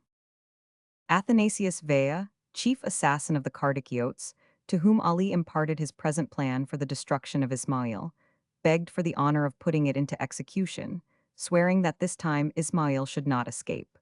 The master and the instrument disguised their scheme under the appearance of a quarrel, which astonished the whole town. At the end of a terrible scene which took place in public, Ali drove the confidant of his crimes from the palace, overwhelming him with insults, and declaring that were Athanasius not the son of his children's foster mother, he would have sent him to the gibbet. He enforced his words by the application of a stick, and Vea, apparently overwhelmed by terror and affliction, went round to all the nobles of the town, vainly entreating them to intercede for him. The only favor which Maukter Pacha could obtain for him was a sentence of exile allowing him to retreat to Macedonia. Athanasius departed from Janina with all the demonstrations of utter despair, and continued his route with the haste of one who fears pursuit. Arrived in Macedonia, he assumed the habit of a monk, and undertook a pilgrimage to Mount Athos, saying that both the disguise and the journey were necessary to his safety. On the way he encountered one of the itinerant friars of the great Servian convent, to whom he described his disgrace in energetic terms, begging him to obtain his admission among the lay brethren of his monastery. Delighted at the prospect of bringing back to the fold of the church a man so notorious for his crimes, the friar hastened to inform his superior, who in his turn lost no time in announcing to Pacho Bey that his compatriot and companion in misfortune was to be received among the lay brethren, and in relating the history of Athanasius as he himself had heard it. Pacho Bey, however, was not easily deceived, and at once guessing that Vea's real object was his own assassination, told his doubts to the superior, who had already received him as a friend. The latter retarded the reception of Vea so as to give Pacho time to escape and take the road to Constantinople. Once arrived there, he determined to brave the storm and encounter Ali openly. Endowed by nature with a noble presence and with masculine firmness, Pacho Bey possessed also the valuable gift of speaking all the various tongues of the Ottoman Empire. He could not fail to distinguish himself in the capital and to find an opening for his great talents. But his inclination drove him at first to seek his fellow exiles from Epirus, who were either his old companions in arms, friends of relations, for he was allied to all the principal families, and was even, through his wife, nearly connected with his enemy, Ali Pacha himself. He had learnt what this unfortunate lady had already endured on his account, and feared that she would suffer yet more if he took active measures against the Pacha. While he yet hesitated between affection and revenge, he heard that she had died of grief and misery. Now that despair had put an end to uncertainty, he set his hand to the work. At this precise moment, heaven sent him a friend to console and aid him in his vengeance. A Christian from O Etolia, Paleopoulo by name. This man was on the point of establishing himself in Russian Bessarabia when he met Pacha Bey and joined with him in the singular coalition which was to change the fate of the Tepelenian dynasty. Paleopoulo reminded his companion in misfortune of a memorial presented to the Divan in 1812, which had brought upon Ali a disgrace from which he only escaped in consequence of the overwhelming political events which just then absorbed the attention of the Ottoman government. The Grand Seigneur had sworn by the tombs of his ancestors to attend to the matter as soon as he was able, and it was only requisite to remind him of his vow. Pachohe and his friend drew up a new memorial, and knowing the Sultan's avarice, took care to dwell on the immense wealth possessed by Ali, on his scandalous exactions, and on the enormous sums diverted from the imperial treasury. By overhauling the accounts of his administration, millions might be recovered. To these financial considerations, Pacho Bey added some practical ones. Speaking as a man sure of his facts and well acquainted with the ground, he pledged his head that with 20,000 men he would, in spite of Ali's troops and strongholds, arrive before Janina without firing a musket. However good these plans appeared, they were by no means to the taste of the Sultan's ministers, who were each and all in receipt of large pensions from the man at whom they struck. Besides, as in Turkey it is customary for the great fortunes of government officials to be absorbed on their death by the imperial treasury, it of course appeared easier to await the natural inheritance of Ali's treasures than to attempt to seize them by a war which would certainly absorb part of them. Therefore, while Pacho Bey's zeal was commended, he obtained only dilatory answers, followed at length by a formal refusal. Meanwhile, the old Aetolian, Paleopoulo, died, having prophesied the approaching Greek insurrection among his friends, and pledged Pacho Bey to persevere in his plans of vengeance, assuring him that before long Ali would certainly fall a victim to them. Thus left alone, Pacho, before taking any active steps in his work of vengeance, affected to give himself up to the strictest observances of the Mohammedan religion. Ali, who had established a most minute surveillance over his actions, finding that his time was spent with ulamas and dervishes, imagined that he had ceased to be dangerous, and took no further trouble about him. Chapter 8. A career of successful crime had established Ali's rule over a population equal to that of the two kingdoms of Sweden and Norway. But his ambition was not yet satisfied. The occupation of Parga did not crown his desires, and the delight which it caused him was much tempered by the escape of the Parganiotes, who found in exile a safe refuge from his persecution. Scarcely had he finished the conquest of Middle Albania before he was exciting a faction against the young Ali Pacha in Skadra, a new object of greed. He also kept an army of spies in Wallachia, Moldavia, Thrace, and Macedonia, and thanks to them he appeared to be everywhere present and was mixed up in every intrigue, private or political, throughout the empire. He had paid the English agents the price agreed on for Parga, but he repaid himself 5 times over, by gifts extorted from his vassals, and by the value of the Parga lands, now become his property. His palace of Tepelen had been rebuilt at the public expense, and was larger and more magnificent than before. Janina was embellished with new buildings. Elegant pavilions rose on the shores of the lake. In short, Ali's luxury was on a level with his vast riches. His sons and grandsons were provided for by important positions, and Ali himself was sovereign prince in everything but the name. There was no lack of flattery, even from literary persons. At Vienna a poem was pointed in his honor, and a French-Greek grammar was dedicated to him, and such titles as most illustrious, most powerful, and most clement were showered upon him, as upon a man whose lofty virtues and great exploits echoed through the world. A native of Bergamo, learned in heraldry, provided him with a coat of arms, representing on a field gules a lion embracing 3 cubs, emblematic of the Tepelenian dynasty. Already he had a consul at Leucadia, accepted by the English, who, it is said, encouraged him to declare himself hereditary prince of Greece, under the nominal suzerainty of the Sultan, their real intention being to use him as a tool in return for their protection, and to employ him as a political counterbalance to the hospodars of Moldavia and Wallachia, who for the last 20 years had been simply Russian agents in disguise. This was not all. Many of the adventurers with whom the Levant swarms, outlaws from every country, had found a refuge in Albania, and helped not a little to excite Ali's ambition by their suggestions. Some of these men frequently saluted him as king, a title which he affected to reject with indignation, and he disdained to imitate other states by raising a private standard of his own, preferring not to compromise his real power by puerile displays of dignity. and he lamented the foolish ambition of his children who would ruin him, he said, by aiming each at becoming a vizier. Therefore he did not place his hope or confidence in them, but in the adventurers of every sort and kind, pirates, coiners, renegades, assassins, whom he kept in his pay and regarded as his best support. These he sought to attach to his person as men who might some day be found useful, for he did not allow the many favors of fortune to blind him to the real danger of his position. A vizier, he was answered, resembles a man wrapped in costly furs, but he sits on a barrel of powder, which only requires a spark to explode it. The divan granted all the concessions which Ali demanded, affecting ignorance of his projects of revolt and his intelligence with the enemies of the state. But then apparent weakness was merely prudent temporizing. It was considered that Ali, already advanced in years, could not live much longer, and it was hoped that, at his death, continental Greece, now in some measure detached from the Ottoman rule, would again fall under the Sultan's sway. Meanwhile, Pacha Bey, bent on silently undermining Ali's influence, had established himself as an intermediary for all those who came to demand justice on account of the Pacha's exactions, and he contrived that both his own complaints and those of his clients should penetrate to the ears of the Sultan, who, pitying his misfortunes, made him a kapijibakai, as a commencement of better things. About this time, the Sultan also admitted to the council a certain Abdi Effendi of Larissa, one of the richest nobles of Thessaly, who had been compelled by the tyranny of Veli Pacha to fly from his country. The two new dignitaries, having secured Khalid Effendi as a partisan, resolved to profit by his influence to carry out their plans of vengeance on the Tepelenian family. The news of Pacha Bey's promotion roused Ali from the security in which he was plunged, and he fell a prey to the most lively anxiety.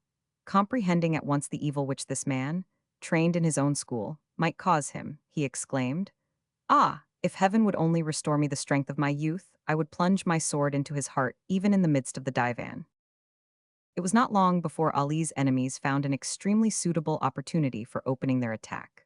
Veli Pacha, who had for his own profit increased the Thessalian taxation fivefold, had in doing so caused so much oppression that many of the inhabitants preferred the griefs and dangers of emigration rather than remain under so tyrannical a rule. A great number of Greeks sought refuge at Odessa, and the great Turkish families assembled round Pacha Bey and Abdi Effendi at Constantinople, who lost no opportunity of interceding in their favor. The Sultan, who as yet did not dare to act openly against the Tepelenian family, was at least able to relegate Veli to the obscure post of Lepanto, and Veli, much disgusted, was obliged to obey.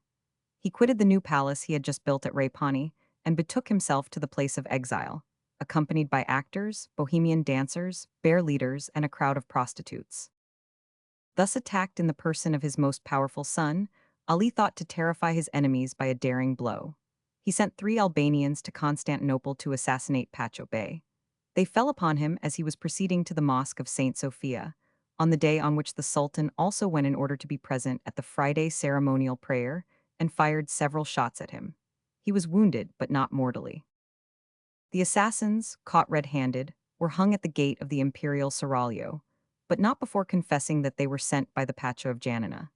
The divan, comprehending at last that so dangerous a man must be dealt with at any cost, recapitulated all Ali's crimes and pronounced a sentence against him, which was confirmed by a decree of the Grand Mufti. It set forth that Ali Tepelin, having many times obtained pardon for his crimes, was now guilty of high treason in the first degree, and that he would, as recalcitrant, be placed under the ban of the empire if he did not within 40 days appear at the gilded threshold of the felicitous gate of the monarch who dispenses crowns to the princes who reign in this world, in order to justify himself. As may be supposed, submission to such an order was about the last thing Ali contemplated. As he failed to appear, the divan caused the Grand Mufti to launch the thunder of excommunication against him. Ali had just arrived at Parga, which he now saw for the 3rd time since he had obtained it, when his secretaries informed him that only the rod of Moses could save him from the anger of Pharaoh, a figurative mode of warning him that he had nothing to hope for. But Ali, counting on his usual luck, persisted in imagining that he could, once again, escape from his difficulty by the help of gold and intrigue. Without discontinuing the pleasures in which he was immersed, he contented himself with sending presents and humble petitions to Constantinople. But both were alike useless, for no one even ventured to transmit them to the Sultan, who had sworn to cut off the head of anyone who dared mention the name of Ali Tepelin in his presence. Receiving no answer to his overtures, Ali became a prey to terrible anxiety. As he one day opened the Quran to consult it as to his future, his divining rod stopped at verse 82, chap. Roman 19, which says, "He doth flatter himself in vain. He shall appear before our tribunal naked and bare." Ali closed the book and spat 3 times into his bosom. He was yielding to the most dire presentiments, when a courier, arriving from the capital, informed him that all hope of pardon was lost. He ordered his galley to be immediately prepared, and left his seraglio, casting a look of sadness on the beautiful gardens where only yesterday he had received the homage of his prostrate slaves. He bade farewell to his wives, saying that he hoped soon to return, and descended to the shore, where the rowers received him with acclamations. The sail was set to a favorable breeze, and Ali, leaving the shore he was never to see again, sailed towards Erevisa, where he hoped to meet the Lord High Commissioner Maitland. But the time of prosperity had gone by, and the regard which had once been shown him changed with his fortunes. The interview he sought was not granted. The Sultan now ordered a fleet to be equipped, which, after Ramadan, was to disembark troops on the coast of Epirus, while all the neighboring pashas received orders to hold themselves in readiness to march with all the troops of their respective governments against Ali, whose name was struck out of the list of viziers. Pacha Bey was named Pasha of Janina and Delvino on condition of subduing them, and was placed in command of the whole expedition. However, notwithstanding these orders, there was not at the beginning of April, 2 months after the attempted assassination of Pacha Bey, a single soldier ready to march on Albania. Ramadan, that year, did not close until the new moon of July. Had Ali put himself boldly at the head of the movement which was beginning to stir throughout Greece, he might have baffled these vacillating projects, and possibly dealt a fatal blow to the Ottoman Empire. As far back as 1808, the Hydriots had offered to recognize his son Veli, then vizier of the Mora, as their prince, and to support him in every way if he would proclaim the independence of the archipelago. The Morans bore him no enmity until he refused to help them to freedom, and would have returned to him had he consented. On the other side, the Sultan, though anxious for war, would not spend a penny in order to wage it, and it was not easy to corrupt some of the great vassals ordered to march at their own expense against a man in whose downfall they had no special interest. Nor were the means of seduction wanting to Ali, whose wealth was enormous, but he preferred to keep it in order to carry on the war which he thought he could no longer escape. He made, therefore, a general appeal to all Albanian warriors, whatever their religion. Mussulmans and Christians, alike attracted by the prospect of booty and good pay, flocked to his standard in crowds. He organized all these adventurers on the plan of the armadas, by companies, placing a captain of his own choice at the head of each, and giving each company a special post to defend. Of all possible plans, this was the best adapted to his country, where only a guerrilla warfare can be carried on, and where a large army could not subsist. In repairing to the posts assigned to them, these troops committed such terrible depredations that the provinces sent to Constantinople demanding their suppression. The Divan answered the petitioners that it was their own business to suppress these disorders, and to induce the Klefotes to turn their arms against Ali, who had nothing to hope from the clemency of the Grand Seigneur. At the same time, circular letters were addressed to the Epirotes, warning them to abandon the cause of a rebel, and to consider the best means of freeing themselves from a traitor, who, having long oppressed them, now sought to draw down on their country all the terrors of war. Ali, who everywhere maintained numerous and active spies, now redoubled his watchfulness, and not a single letter entered Epirus without being opened and read by his agents. As an extra precaution, the guardians of the passes were enjoined to slay without mercy any dispatch bearer not provided with an order signed by Ali himself, and to send to Janina under escort any travelers wishing to enter Epirus.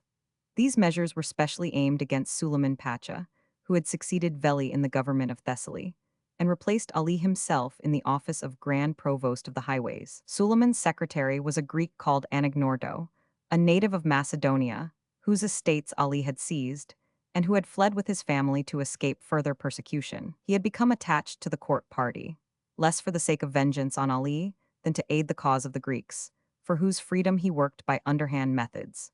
He persuaded Suleiman Pacha that the Greeks would help him to dethrone Ali, for whom they cherished the deepest hatred, and he was determined that they should learn the sentence of deprivation and excommunication fulminated against the rebel Pacha. He introduced into the Greek translation, which he was commissioned to make, ambiguous phrases which were read by the Christians as a call to take up arms in the cause of liberty.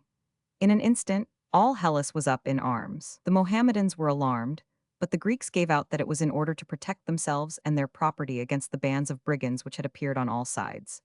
This was the beginning of the Greek insurrection, and occurred in May 1820, extending from Mount Pindus to Thermopylae.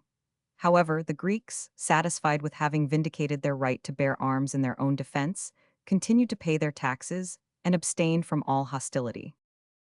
At the news of this great movement, Ali's friends advised him to turn it to his own advantage.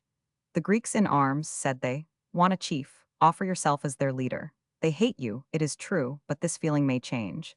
It is only necessary to make them believe, which is easily done, that if they will support your cause you will embrace Christianity and give them freedom. There was no time to lose, for matters became daily more serious. Ali hastened to summon what he called a grand divan, composed of the chiefs of both sects, Mussulmans and Christians. There were assembled men of widely different types, much astonished at finding themselves in company. The venerable Gabriel, Archbishop of Janina and uncle of the unfortunate Euphrosyne, who had been dragged thither by force. Abbas, the old head of the police, who had presided at the execution of the Christian martyr. The holy Bishop of Vilas, still bearing the marks of the chains with which Ali had loaded him, and Porphyro, Archbishop of Arta, to whom the turban would have been more becoming than the mitre. Ashamed of the part he was obliged to play, Ali, after long hesitation, decided on speaking, and addressing the Christians, O Greeks, he said, examine my conduct with unprejudiced minds, and you will see manifest proofs of the confidence and consideration which I have ever shown you. What Pacha has ever treated you as I have done? Who would have treated your priests and the objects of your worship with as much respect? Who else would have conceded the privileges which you enjoy? For you hold rank in my councils, and both the police and the administration of my states are in your hands. I do not, however, seek to deny the evils with which I have afflicted you. But alas, these evils have been the result of my enforced obedience to the cruel and perfidious orders of the Sublime Porte. It is to the Porte that these wrongs must be attributed, for if my actions be attentively regarded, it will be seen that I only did harm when compelled thereto by the course of events. Interrogate my actions, they will speak more fully than a detailed apology. My position with regard to the Suliotes allowed no half-and-half measures. Having once broken with them, I was obliged either to drive them from my country or to exterminate them. I understood the political hatred of the Ottoman cabinet too well not to know that it would declare war against me sooner or later, and I knew that resistance would be impossible, if on one side I had to repel the Ottoman aggression, and on the other to fight against the formidable Suliotes. I might say the same of the Parganiotes. You know that their town was the haunt of my enemies, and each time that I appealed to them to change their ways, they answered only with insults and threats. They constantly aided the Suliotes with whom I was at war, and if at this moment they still were occupying Parga, you would see them throw open the gates of Epirus to the forces of the Sultan. But all this does not prevent my being aware that my enemies blame me severely, and indeed I also blame myself, and deplore the faults which the difficulty of my position has entailed upon me. Strong in my repentance, I do not hesitate to address myself to those whom I have most grievously wounded. Thus I have long since recalled to my service a great number of Suliotes, and those who have responded to my invitation are occupying important posts near my person. To complete the reconciliation, I have written to those who are still in exile, desiring them to return fearlessly to their country, and I have certain information that this proposal has been everywhere accepted with enthusiasm. The Suliotes will soon return to their ancestral houses, and, reunited under my standard, will join me in combating the Osmanlis, our common enemies. As to the avarice of which I am accused, it seems easily justified by the constant necessity I was under of satisfying the inordinate cupidity of the Ottoman ministry, which incessantly made me pay dearly for tranquility. This was a personal affair, I acknowledge, and so also is the accumulation of treasure made in order to support the war, which the divan has at length declared. Here Ali ceased, then having caused a barrel full of gold pieces to be emptied on the floor, he continued. Behold a part of the treasure I have preserved with so much care, and which has been specially obtained from the Turks, our common enemies. It is yours. I am now more than ever delighted at being the friend of the Greeks. Their bravery is a sure earnest of victory, and we will shortly re-establish the Greek Empire and drive the Osmanlis across the Bosphorus. O bishops and priests of Isa the prophet, bless the arms of the Christians, your children. O primates, I call upon you to defend your rights and to rule justly the brave nation associated with my interests. This discourse produced very different impressions on the Christian priests and archons. Some replied only by raising looks of despair to heaven, others murmured their adhesion. A great number remained uncertain, not knowing what to decide. The Murdite chief, he who had refused to slaughter the Kardikiotes, declared that neither he nor any scriptor of the Latin Communion would bear arms against their legitimate sovereign the Sultan. But his words were drowned by cries of, "Long live Ali Pacha! Long live the restorer of liberty!" uttered by some chiefs of adventurers and brigands. Chapter 9. Yet next day, May 24th, 1820, Ali addressed a circular letter to his brothers, the Christians, announcing that in future he would consider them as his most faithful subjects, and that henceforth he remitted the taxes paid to his own family. He wound up by asking for soldiers, but the Greeks, having learnt the instability of his promises, remained deaf to his invitations. At the same time, he sent messengers to the Montenegrins and the Servians, inciting them to revolt, and organized insurrections in Wallachia and Moldavia to the very environs of Constantinople.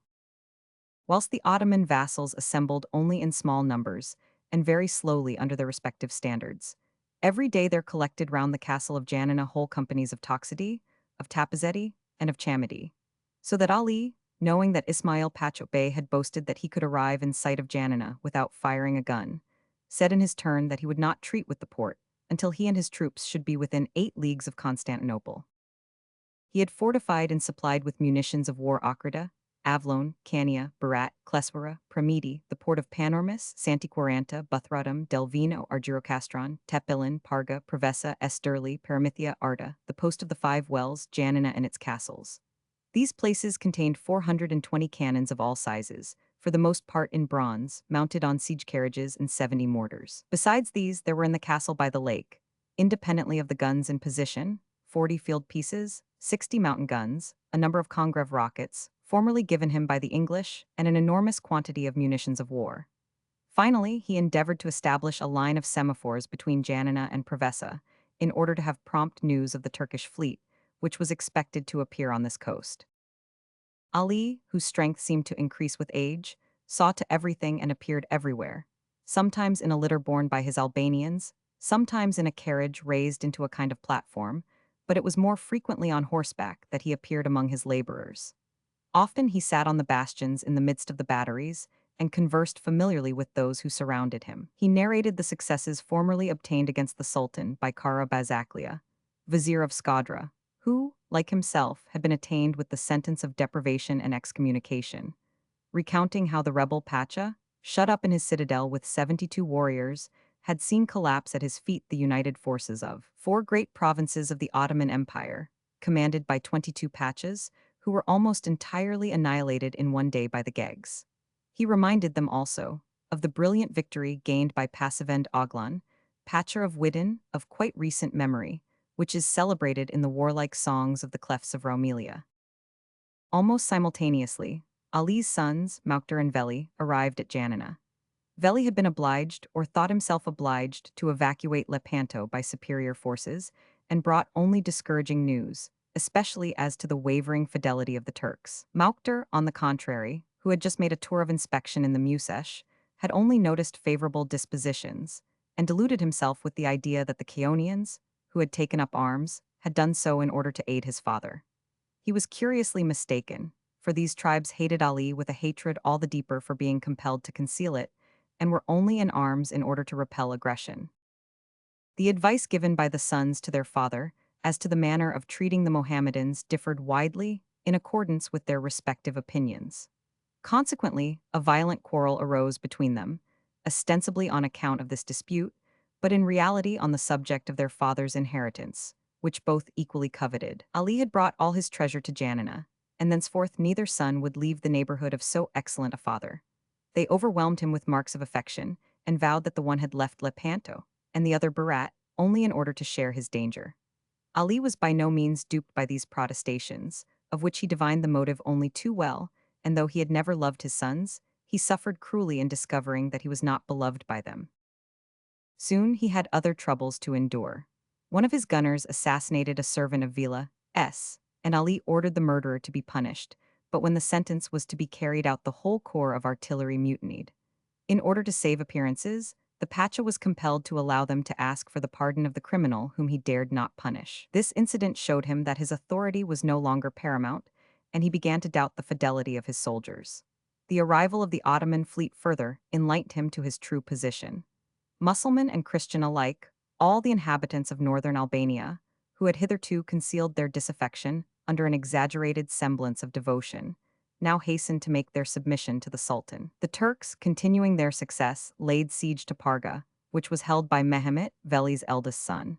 He was prepared to make a good defense, but was betrayed by his troops, who opened the gates of the town, and he was compelled to surrender at discretion. He was handed over to the commander of the naval forces, by whom he was well treated, being assigned the best cabin in the admiral's ship and given a brilliant suite.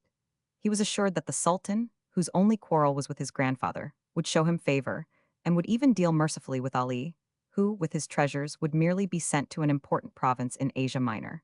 He was induced to write in this strain to his family and friends in order to induce them to lay down their arms.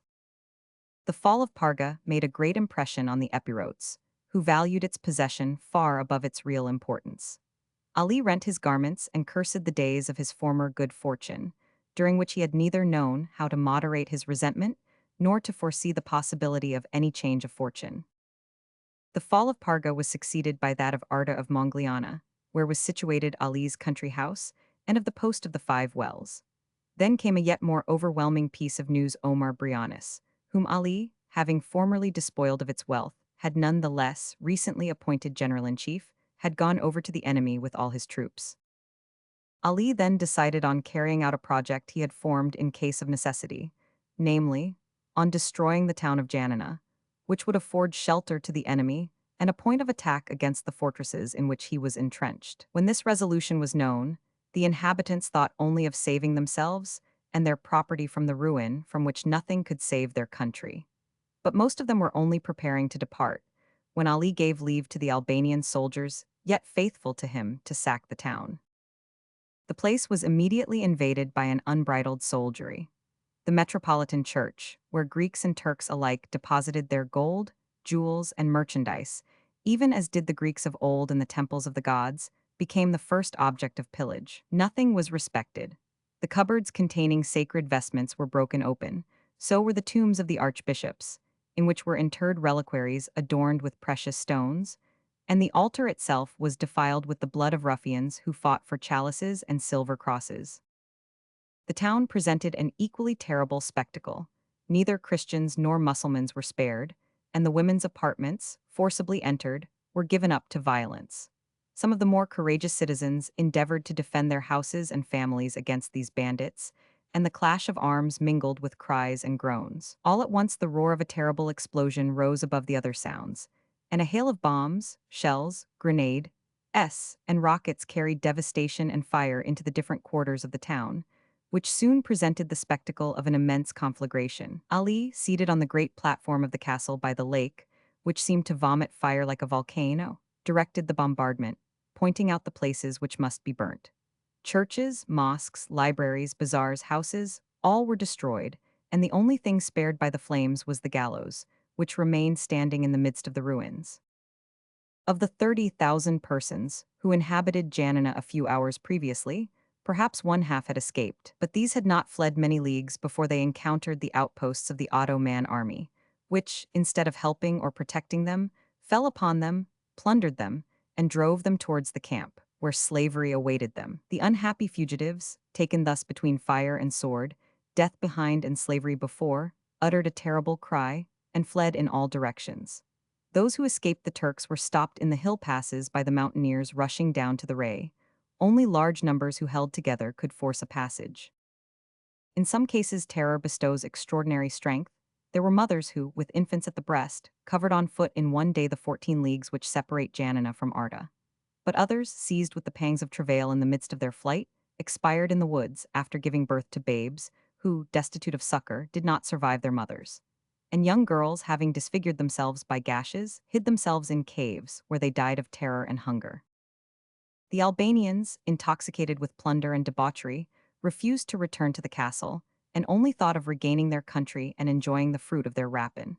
But they were assailed on the way by peasants covetous of their booty, and by those of Janina who had sought refuge with them. The roads and passes were strewn with corpses, and the trees by the roadside converted into gibbets. The murderers did not long survive their victims.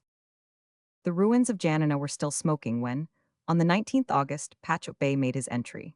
Having pitched his tent out of range of Ali's cannon, he proclaimed aloud the firman which inaugurated him as Pacha of Janina and Delvino, and then raised the tails, emblem of his dignity. Ali heard on the summit of his keep the acclamations of the Turks who saluted Pacha Bey, his former servant, with the titles of Vali of Epirus and Ghazi of Victorious. After this ceremony, the Cadi read the sentence, confirmed by the Mufti, which declared Tepelin Velizade to have forfeited his dignities and to be excommunicated, adding an injunction to all the faithful that henceforth his name was not to be pronounced except with the addition of kara, or black, which is bestowed on those cut off from the congregation of Sunnites or Orthodox Mohammedans. A marabout then cast a stone towards the castle, and the anathema upon Kara Ali was repeated by the whole Turkish army, ending with the cry of "Long live the Sultan." So be it. But it was not by ecclesiastical thunders that 3 fortresses could be reduced, which were defended by artillerymen drawn from different European armies, who had established an excellent school for gunners and bombardiers. The besieged, having replied with hootings of contempt to the acclamations of the besiegers, proceeded to enforce their scorn with well-aimed cannon shots, while the rebel flotilla, dressed as if for a fete day, passed slowly before the Turks, saluting them with cannon shot if they ventured near the edge of the lake. This noisy rhodomontade did not prevent Ali from being consumed with grief and anxiety. The sight of his own troops, now in the camp of Pacha Bey, the fear of being forever separated from his sons, the thought of his grandson in the enemy's hands, all threw him into the deepest melancholy, and his sleepless eyes were constantly drowned in tears. He refused his food and sat for 7 days with untrimmed beard, clad in mourning, on a mat at the door of his antechamber, extending his hands to his soldiers and imploring them to slay him rather than abandon him. His wives, seeing him in this state and concluding all was lost, filled the air with their lamentations. All began to think that grief would bring Ali to the grave. But his soldiers, to whose protestations he at first refused any credit, represented to him that their fate was indissolubly linked with his. Pacha Bey having proclaimed that all taken in arms for Ali would be shot as sharers in rebellion, it was therefore their interest to support his resistance with all their power. They also pointed out that the campaign was already advanced, and that the Turkish army, which had forgotten its siege artillery at Constantinople, could not possibly procure any before the end of October, by which time the rains would begin, and the enemy would probably be short of food. Moreover, in any case, it being impossible to winter in a ruined town, the foe would be driven to seek shelter at a distance. These representations, made with warmth conviction and supported by evidence, began to soothe the restless fever which was wasting Ali, and the gentle caresses and persuasions of Basilissa, the beautiful Christian captive, who had now been his wife for some time, completed the cure.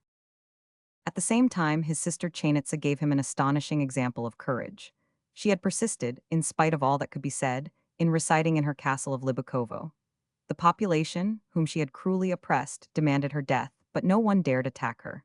Superstition declared that the spirit of her mother, with whom she kept up a mysterious communication even beyond the portals of the grave, watched over her safety. The menacing form of Kamko had, it was said, appeared to several inhabitants of Tepelin, brandishing bones of the wretched Kardikiotes, and demanding fresh victims with loud cries. The desire of vengeance had urged some to brave these unknown dangers, and twice, a warrior, clothed in black, had warned them back, forbidding them to lay hands on a sacrilegious woman, whose punishment heaven reserved to itself, and twice they had returned upon their footsteps. But soon, ashamed of their terror, they attempted another attack, and came attired in the color of the prophet. This time no mysterious stranger speared to forbid their passage, and with a cry they climbed the mountain, listening for any supernatural warning. Nothing disturbed the silence and solitude save the bleating of flocks and the cries of birds of prey. Arrived on the platform of Libokovo, they prepared in silence to surprise the guards, believing the castle full of them. They approached crawling like hunters who stalk a deer. Already they had reached the gate of the enclosure, and prepared to burst it open when lo! It opened of itself, and they beheld Chainitza standing before them, a carabine in her hand, pistols in her belt, and for all guard 2 large dogs. "Halt, ye daring ones," she cried. "Neither my life nor my treasure will ever be at your mercy. Let one of you move a step without my permission, and this place in the ground beneath your feet will engulf you.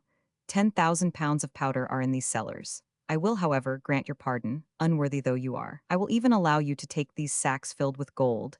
They may recompense you for the losses which my brother's enemies have recently inflicted on you. But depart this instant without a word, and dare not to trouble me again. I have other means of destruction at command besides gunpowder. Life is nothing to me, remember that, but your mountains may yet at my command become the tomb of your wives and children. Go. She ceased, and her would-be murderers fled terror. Shortly after the plague broke out in these mountains, Chainitza had distributed infected garments among gypsies, who scattered contagion wherever they went. We are indeed of the same blood, cried Ali with pride when he heard of his sister's conduct, and from that hour he appeared to regain all the fire and audacity of his youth. When, a few days later, he was informed that Maukter and Veli, seduced by the brilliant promises of Dacha Bey, had surrendered Prevesa and Argiro Castron. It does not surprise me, he observed coldly. I have long known them to be unworthy of being my sons, and henceforth my only children and heirs are those who defend my cause. And on hearing a report that both had been beheaded by Dacha Bey's order, he contented himself with saying, "They betrayed their father and have only received their deserts. Speak no more of them." And to show how little it discouraged him, he redoubled his fire upon the Turks. But the latter, who had at length obtained some artillery, answered his fire with vigor, and began to rally to discrown the old Pacha's fortress. Feeling that the danger was pressing, Ali redoubled both his prudence and activity. His immense treasures were the real reason of the war waged against him, and these might induce his own soldiers to rebel, in order to become masters of them. He resolved to protect them from either surprise or conquest. The sum necessary for present use was deposited in the powder magazine, so that, if driven to extremity, it might be destroyed in a moment. The remainder was enclosed in strong boxes and sunk in different parts of the lake. This labor lasted a fortnight when, finally, Ali put to death the gypsies who had been employed about it, in order that the secret might remain with himself. While he thus set his own affairs in order, he applied himself to the troubling those of his adversary. A great number of Suliots had joined the Ottoman army in order to assist in the destruction of him who formerly had ruined their country. Their camp, which for a long time had enjoyed immunity from the guns of Janina, was one day overwhelmed with bombs. The Suliots were terrified, until they remarked that the bombs did not burst. They then, much astonished, proceeded to pick up and examine these projectiles. Instead of a match, they found rolls of paper enclosed in a wooden cylinder, on which was engraved these words: "Open carefully." The paper contained a truly Machiavellian letter from Ali, which began by saying that they were quite justified in having taken up arms against him, and added that he now sent them a part of the pay of which the traitorous Ismail was defrauding them, and that the bombs thrown into their cantonment contained 6,000 sequins in gold. He begged them to amuse Ismail by complaints and recriminations, while his gondola should by night fetch one of them, to whom he would communicate what more he had to say. If they accepted his proposition, they were to light 3 fires as a signal. The signal was not long in appearing. Ali dispatched his barge, which took on board a monk, the spiritual chief of the Suliots. He was clothed in sackcloth and repeated the prayers for the dying, as one going to execution. Ali, however, received him with the utmost cordiality. He assured the priest of his repentance, his good intentions, his esteem for the Greek captains, and then gave him a paper which startled him considerably. It was a dispatch, intercepted by Ali, from Khalid Effendi to the Saraskir Ismail, ordering the latter to exterminate all Christians capable of bearing arms. All male children were to be circumcised, and brought up to form a legion drilled in European fashion.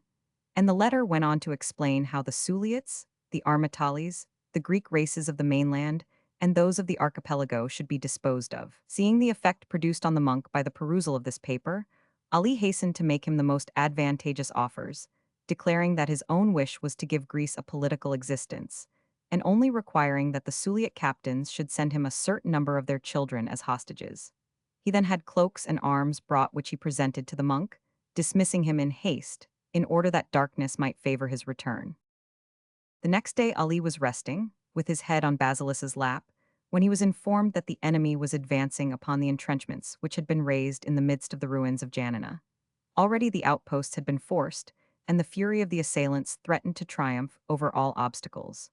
Ali immediately ordered a sortie of all his troops, announcing that he himself would conduct it. His master of the horse brought him the famous Arab charger called the Dervish. His chief huntsman presented him with his guns, weapons still famous in Epirus, where they figure in the ballads of the sculptors. The first was an enormous gun, of Versailles manufacture, formerly presented by the conqueror of the pyramids to Jezar, the Pacha of St. Jean d'Arc, who amused himself by enclosing living victims in the walls of his palace, in order that he might hear their groans in the midst of his festivities.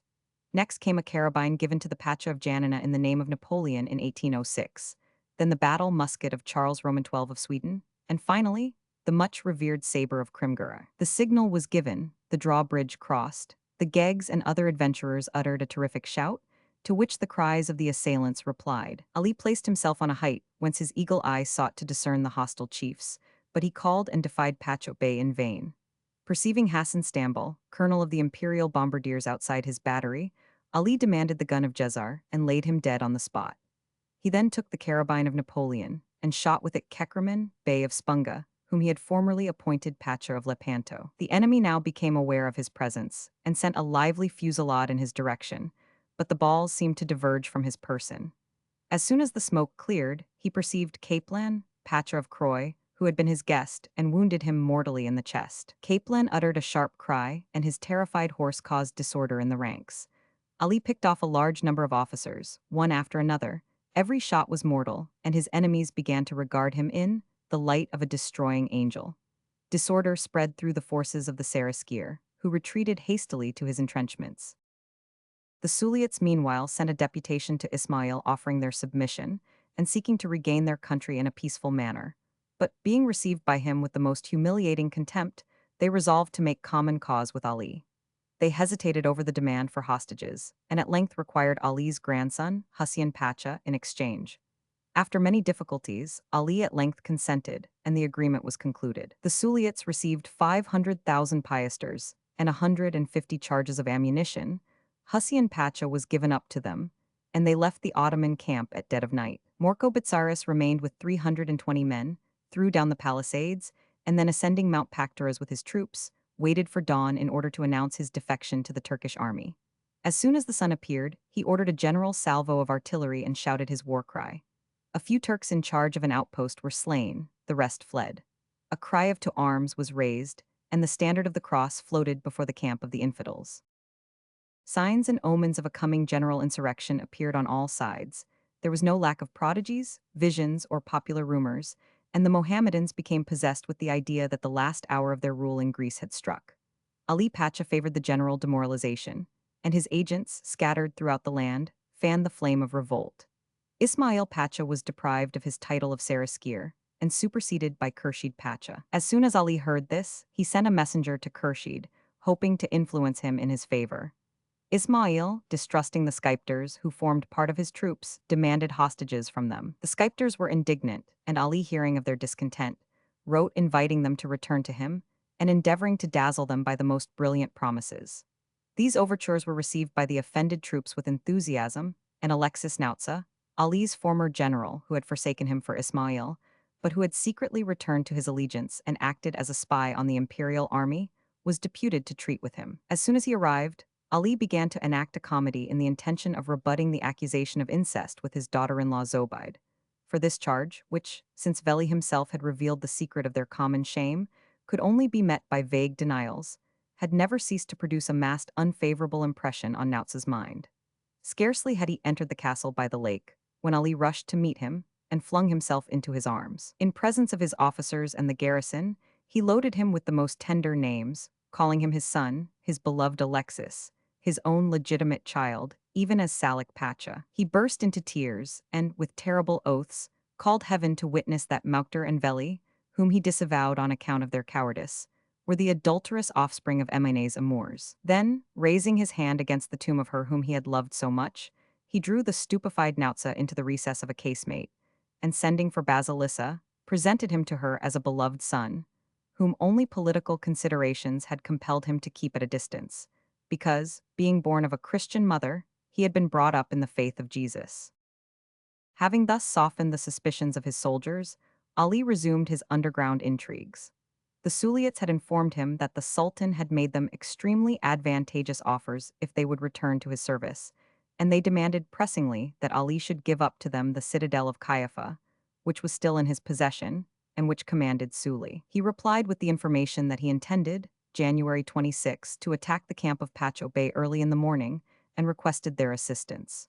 In order to cause a diversion, they were to descend into the valley of Janina at night and occupy a position which he pointed out to them, and he gave there the word flowery as password for the night. If successful, he undertook to grant their request. Ali's letter was intercepted and fell into Ismail's hands, who immediately conceived a plan for snaring his enemy in his own toils. When the night fixed by Ali arrived, the Seraskier marched out a strong division under the command of Omar Brianis, who had been recently appointed Pacha, and who was instructed to proceed along the western slope of Mount Pactoras as far as the village of Baysdown, where he was to place an outpost, and then to retire along the other side of the mountain, so that, being visible in the starlight, the sentinels placed to watch on the hostile towers might take his men for the Suliots and report to Ali that the position of St. Nicholas, assigned to them, had been occupied as arranged. All preparations for battle were made, and the two mortal enemies, Ismail and Ali, retired to rest, each cherishing the darling hope of shortly annihilating his rival. At break of day, a lively cannonade, proceeding from the castle of the lake and from Lithoritza, announced that the besieged intended a sortie. Soon Ali's skypters, preceded by a detachment of French, Italians, and Swiss, rushed through the Ottoman fire and carried the first redoubt, held by Ibrahim Augustambal. They found 6 pieces of cannon, which the Turks, notwithstanding their terror, had had time to spike. This misadventure, for they had hoped to turn the artillery against the entrenched camp, decided Ali's men on attacking the second redoubt, commanded by the chief bombardier. The Asiatic troops of Balteji Pacha rushed to its defense. At their head appeared the chief imam of the army, mounted on a richly caparisoned mule and repeating the curse fulminated by the mufti against Ali, his adherents, his castles, and even his cannons, which it was supposed might be rendered harmless by these adjurations. Ali's Mohammedan skypters averted their eyes and spat into their bosoms, hoping thus to escape the evil influence. A superstitious terror was beginning to spread among them, when a French adventurer took aim at the Amman and brought him down, amid the acclamations of the soldiers, whereupon the Asiatics, imagining that Eblis himself fought against them, retired within the entrenchments, whither the skypters, no longer fearing the curse, pursued them vigorously. At the same time, however, a very different action was proceeding at the northern end of the besiegers' entrenchments. Ali left his castle of the lake, preceded by 12 torchbearers carrying braziers filled with lighted pitchwood, and advanced towards the shore of St. Nicholas, expecting to unite with the Suliots. He stopped in the middle of the ruins to wait for sunrise, and while there heard that his troops had carried the battery of Ibrahim Augustambal. Overjoyed, he ordered them to press on to the second entrenchment, promising that in an hour, when he should have been joined by the Suliots, he would support them. And he then pushed forward, preceded by 2 field pieces with their wagons, and followed by 1,500 men, as far as a large plateau on which he perceived at a little distance an encampment, which he supposed to be that of the Suliots. He then ordered the Murdite prince, Kurlikos, to advance with an escort of 25 men, and when within hearing distance to wave a blue flag and call out the password. An imperial officer replied with the countersign flowery, and Likos immediately sent back word to Ali to advance. His orderly hastened back, and the prince entered the camp, where he and his escort were immediately surrounded and slain. On receiving the message, Ali began to advance, but cautiously, being uneasy at seeing no signs of the Murdite troop. Suddenly, furious cries and a lively fusillade, proceeding from the vineyards and thickets, announced that he had fallen into a trap, and at the same moment Omar Pacha fell upon his advance guard, which broke, crying treason. Ali sabred the fugitives mercilessly, but fear carried them away, and forced to follow the crowd, he perceived the Kursils and Balteji Pacha descending the side of Mount Pactoras, intending to cut off his retreat. He attempted another route, hastening towards the road to Djeleva, but found it held by the Tapageti under the Bimbashi Aslan of Argiro Castron. He was surrounded, all seemed lost, and feeling that his last hour had come, he thought only of selling his life as dearly as possible. Collecting his bravest soldiers round him, he prepared for a last rush on Omar Pacha, when, suddenly, with an inspiration born of despair, he ordered his ammunition wagons to be blown up.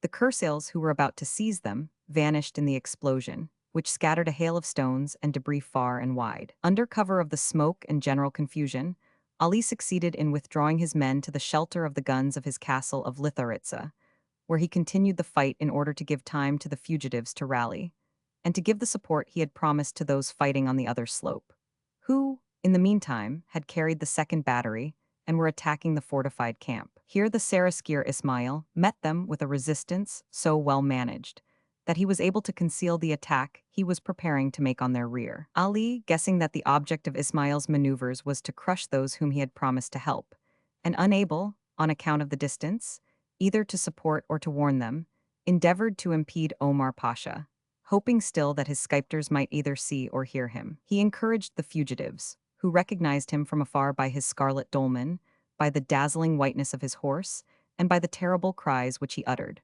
For, in the heat of battle, this extraordinary man appeared to have regained the vigor and audacity of his youth. 20 times he led his soldiers to the charge, and as often was forced to recoil towards his castles. He brought up his reserves, but in vain. Fate had declared against him. His troops which were attacking the entrenched camp found themselves taken between two fires, and he could not help them. Foaming with passion, he threatened to rush singly into the midst of his enemies.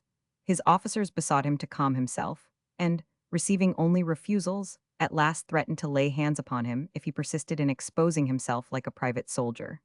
Subdued by this unaccustomed opposition, Ali allowed himself to be forced back into the castle by the lake, while his soldiers dispersed in various directions. But even this defeat did not discourage the fierce Pasha. Reduced to extremity, he yet entertained the hope of shaking the Ottoman Empire, and from the recesses of his fortress he agitated the whole of Greece. The insurrection which he had stirred up, without foreseeing what the results might be, was spreading with the rapidity of a lighted train of powder, and the Mohammedans were beginning to tremble, when at length Khurshid Pasha, having crossed the Pindus at the head of an army of 80,000 men, arrived before Janina. His tent had hardly been pitched, when Ali caused a salute of 21 guns to be fired in his honor, and sent a messenger, bearing a letter of congratulation on his safe arrival. This letter, artful and insinuating, was calculated to make a deep impression on Khurshid. Ali wrote that, being driven by the infamous lies of a former servant, called Pacha Bey, into resisting, not indeed the authority of the sultan, before whom he humbly bent his head weighed down with years and grief, but the perfidious plots of his highness's advisers, he considered himself happy in his misfortunes to have dealings with a vizier noted for his lofty qualities. He then added that these rare merits had doubtless been very far from being estimated at their proper value by a divan, in which men were only classed in accordance with the sums they laid out in gratifying the rapacity of the ministers. Otherwise, how came it about that Khurshid Pasha, viceroy of Egypt, after the departure of the French, the conqueror of the Mamelukes, was only rewarded for these services by being recalled without a reason? Having been twice Romilly Vallacy, why, when he should have enjoyed the reward of his labors, was he relegated to the obscure post of Salonika? And, when appointed Grand Vizier and sent to pacify Servia, instead of being entrusted with the government of this kingdom, which he had reconquered for the Sultan, why was he hastily dispatched to Aleppo to repress a trifling sedition of emirs and janissaries? Now, scarcely arrived in the Mora, his powerful arm was to be employed against an aged man. Ali then plunged into details, related the pillaging, avarice, and imperious dealing of Pacha Bey, as well as of the Pachas subordinate to him, how they had alienated the public mind, how they had succeeded in offending the Armatalis, and especially the Suliots, who might be brought back to their duty with less trouble than these imprudent chiefs had taken to estrange them. He gave a mass of special information on this subject, and explained that in advising the Suliots to retire to their mountains, he had really only put them in a false position as long as he retained possession of the fort of Caiaphas, which is the key of the Selleid. The Saraskir replied in a friendly manner, ordered the military salute to be returned in Ali's honor, shot for shot, and forbade that henceforth a person of the valor and intrepidity of the Lion of Tepelin should be described by the epithet of excommunicated. He also spoke of him by his title of vizier, which he declared he had never forfeited the right to use, and he also stated that he had only entered Epirus as a peacemaker. Khurshid's emissaries had just seized some letters sent by Prince Alexander Ypsilanti to the Greek captains at Epirus. Without going into details of the events which led to the Greek insurrection, the prince advised the Polemarchs, chiefs of the Selleid, to aid Ali Pacha in his revolt against the Porte, but to so arrange matters that they could easily detach themselves again, their only aim being to seize his treasures, which might be used to procure the freedom of Greece. These letters a messenger from Khurshid delivered to Ali.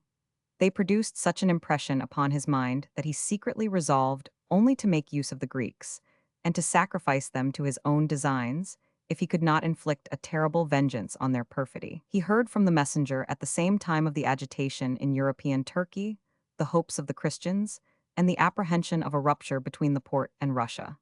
It was necessary to lay aside vain resentment and to unite against these threatening dangers. Khurshid Pacha was, said his messenger, ready to consider favorably any propositions likely to lead to a prompt pacification, and would value such a result far more highly than the glory of subduing by means of the imposing force at his command a valiant prince whom he had always regarded as one of the strongest bulwarks of the Ottoman Empire. This information produced a different effect upon Ali to that intended by the Saraskir. Passing suddenly from the depth of despondency to the height of pride, he imagined that these overtures of reconciliation were only a proof of the inability of his foes to subdue him, and he sent the following propositions to Khurshid Pacha. If the first duty of a prince is to do justice, that of his subjects is to remain faithful and obey him in all things. From this principle, we derive that of rewards and punishments. And although my services might sufficiently justify my conduct to all time, I nevertheless acknowledge that I have deserved the wrath of the Sultan, since he has raised the arm of his anger against the head of his slave. Having humbly implored his pardon, I fear not to invoke his severity towards those who have abused his confidence. With this object I offer, first, to pay the expenses of the war and the tribute in arrears due from my government without delay. Secondly, as it is important for the sake of example that the treason of an inferior towards his superior should receive fitting chastisement, I demand that Pacho Bey, formerly in my service, should be beheaded, he being the real rebel and the cause of the public calamities which are afflicting the faithful of Islam. Thirdly, I require that for the rest of my life I shall retain, without annual reinvestiture, my Pachalik of Janina, the coast of Epirus, Acarnania and its dependencies, subject to the rights, charges and tribute due now and hereafter to the Sultan. Fourthly, I demand amnesty and oblivion of the past for all those who have served me until now. And if these conditions are not accepted without modifications, I am prepared to defend myself to the last. Given at the Castle of Janina, March 7, 1821. Chapter 10. This mixture of arrogance and submission only merited indignation, but it suited Khurshid to dissemble. He replied that, assenting to such propositions being beyond his powers, he would transmit them to Constantinople, and that hostilities might be suspended, if Ali wished, until the courier could return. Being quite as cunning as Ali himself, Khurshid profited by the truce to carry on intrigues against him. He corrupted one of the chiefs of the garrison, Metsuabas by name, who obtained pardon for himself and 50 followers, with permission to return to their homes. But this clemency appeared to have seduced also 400 sculptors who made use of the amnesty and the money with which Ali provided them, to raise Toxis and the Tapajti in the latter's favor. Thus the Saraskir's scheme turned against himself, and he perceived he had been deceived by Ali's seeming apathy, which certainly did not mean dread of defection. In fact, no man worth anything could have abandoned him, supported as he seemed to be by almost supernatural courage. Suffering from a violent attack of gout, a malady he had never before experienced, the Pacha, at the age of 81, was daily carried to the most exposed place on the ramparts of his castle. There, facing the hostile batteries, he gave audience to whoever wished to see him. On this exposed platform he held his councils, dispatched orders, and indicated to what points his guns should be directed. Illumined by the flashes of fire, his figure assumed fantastic and weird shapes. The balls sung in the air, the bullets hailed around him, the noise drew blood from the ears of those with him. Calm and immovable, he gave signals to the soldiers who were still occupying part of the ruins of Janina, and encouraged them by voice and gesture. Observing the enemy's movements by the help of a telescope, he improvised means of counteracting them. Sometimes he amused himself by greeting curious persons and newcomers after a fashion of his own. Thus the chancellor of the French consul at Prevesa, sent as an envoy to Khurshid Pacha, had scarcely entered the lodging assigned to him, when he was visited by a bomb which caused him to leave it again with all haste. This greeting was due to Ali's chief engineer, Kerdo, who next day sent a whole shower of balls and shells into the midst of a group of Frenchmen, whose curiosity had brought them to Tika, where Khurshid was forming a battery. "It is time," said Ali, "that these contemptible gossip mongers should find listening at doors may become uncomfortable. I have furnished matter enough for them to talk about. Frangistan, Christendom, shall henceforth hear only of my triumph or my fall, which will leave it considerable trouble to pacify. Then, after a moment's silence, he ordered the public criers to inform his soldiers of the insurrections in Wallachia and the Mora, which news, proclaimed from the ramparts and spreading immediately in the imperial camp, caused their much dejection.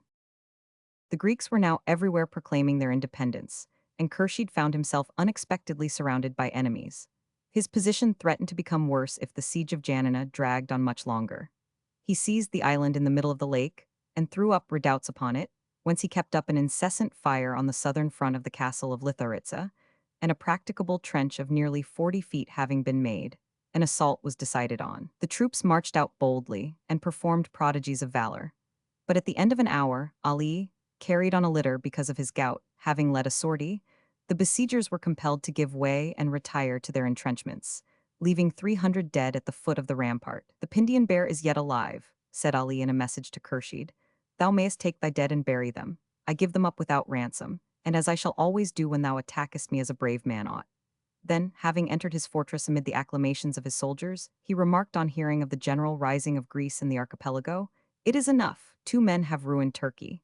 He then remained silent and vouchsafed no explanation of this prophetic sentence. Ali did not on this occasion manifest his usual delight on having gained a success. As soon as he was alone with Basilissa, he informed her with tears of the death of Chainitza. A sudden apoplexy had stricken this beloved sister, the life of his counsels, in her palace of Libukovo, where she remained undisturbed until her death. She owed this special favor to her riches and to the intercession of her nephew, Ali Pacha of Ochkrida, who was reserved by fate to perform the funeral obsequies of the guilty race of Tepelin.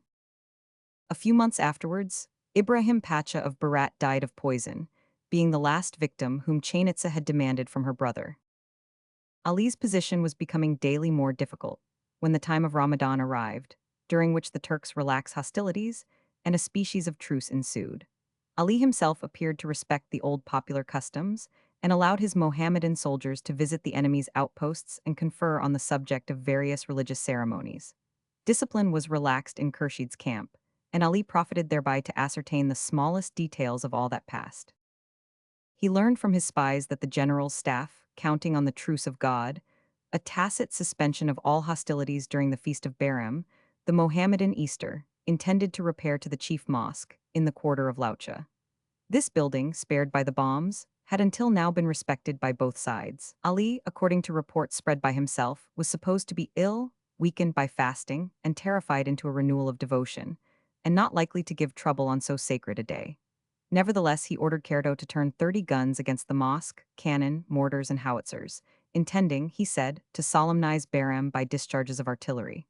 As soon as he was sure that the whole of the staff had entered the mosque, he gave the signal.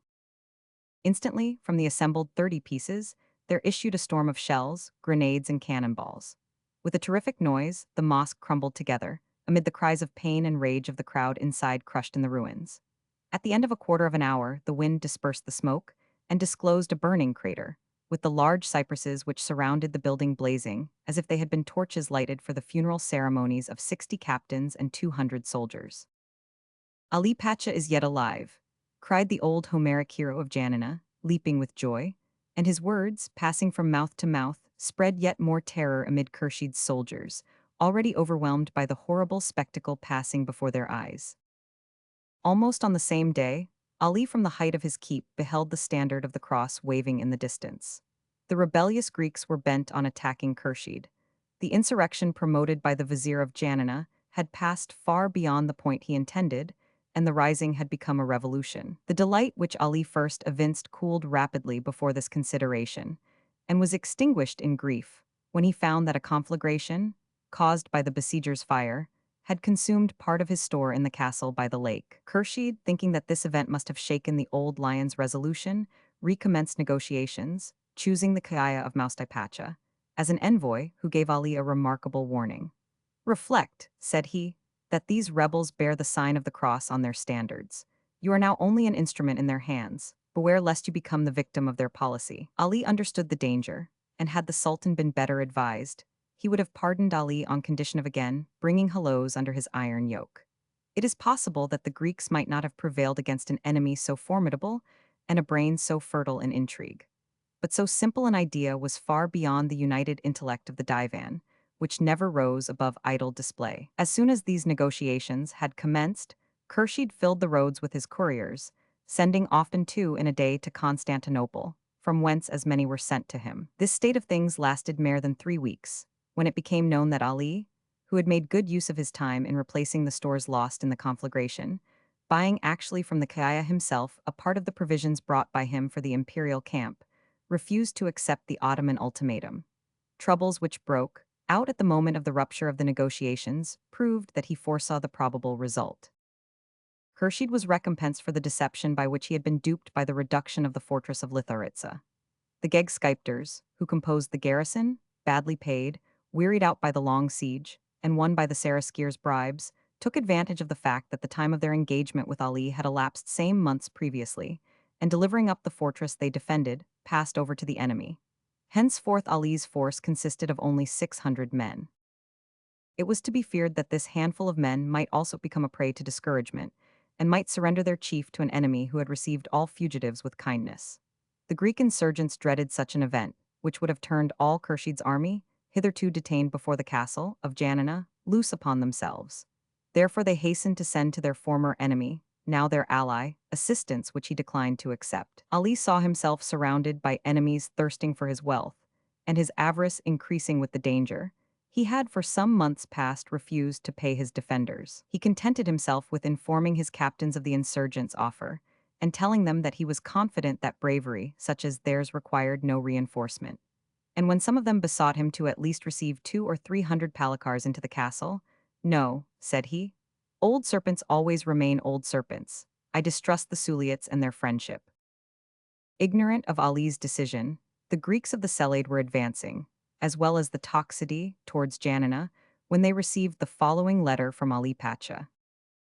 "My well-beloved children, I have just learned that you are preparing to dispatch a party of your palikars against our common enemy, Khurshid.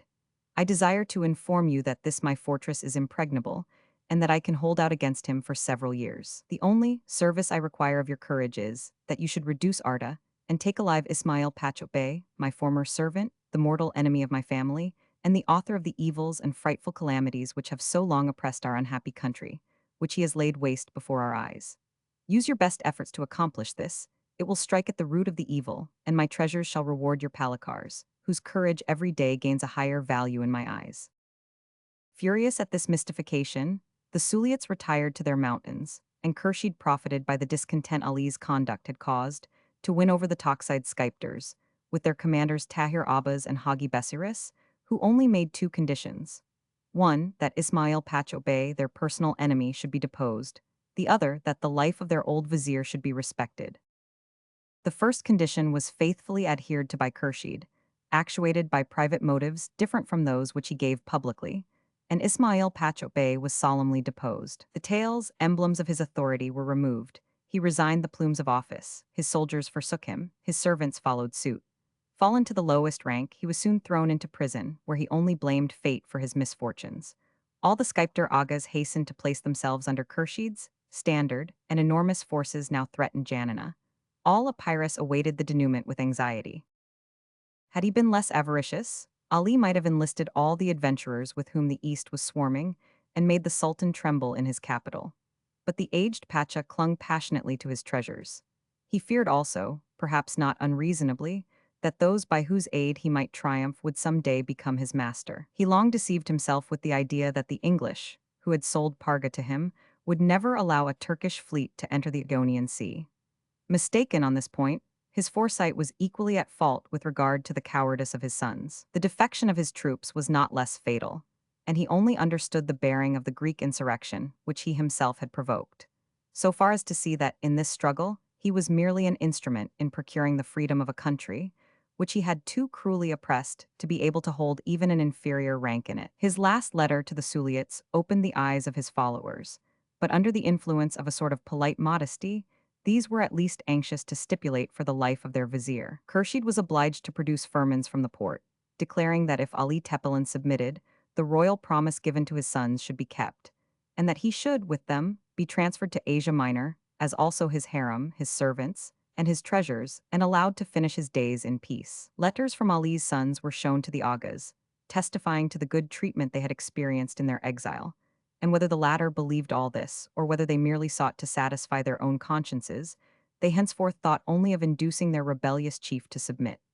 Finally, 8 months' pay, given them in advance, proved decisive, and they frankly embraced the cause of the Sultan. The garrison of the castle on the lake, whom Ali seemed anxious to offend as much as possible, by refusing their pay, he thinking them so compromised that they would not venture even to accept an amnesty guaranteed by the Mufti, began to desert as soon as they knew the Toxidi had arrived at the imperial camp. Every night these sculptors who could cross the moat betook themselves to Khurshid's quarters. One single man yet baffled all the efforts of the besiegers.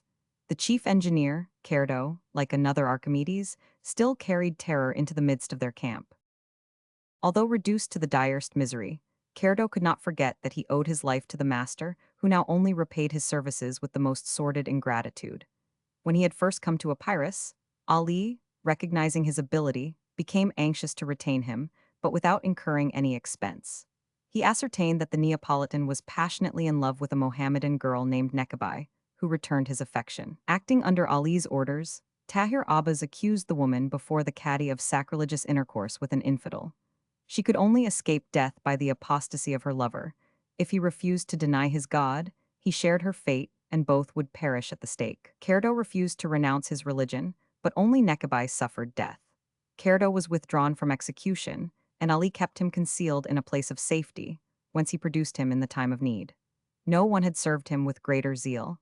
It is even possible that a man of this type would have died at his post, had his cup not been filled with mortification and insult.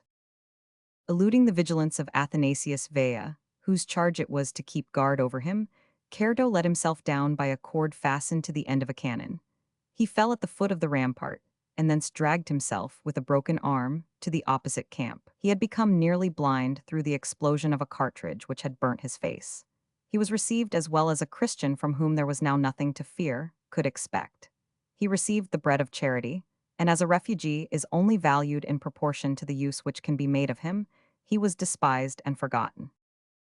The desertion of Cerdo was soon followed by a defection which annihilated Ali's last hopes. The garrison which had given him so many proofs of devotion, discouraged by his avarice, suffering from a disastrous epidemic, and no longer equal to the necessary labor in defense of the place, opened all the gates simultaneously to the enemy.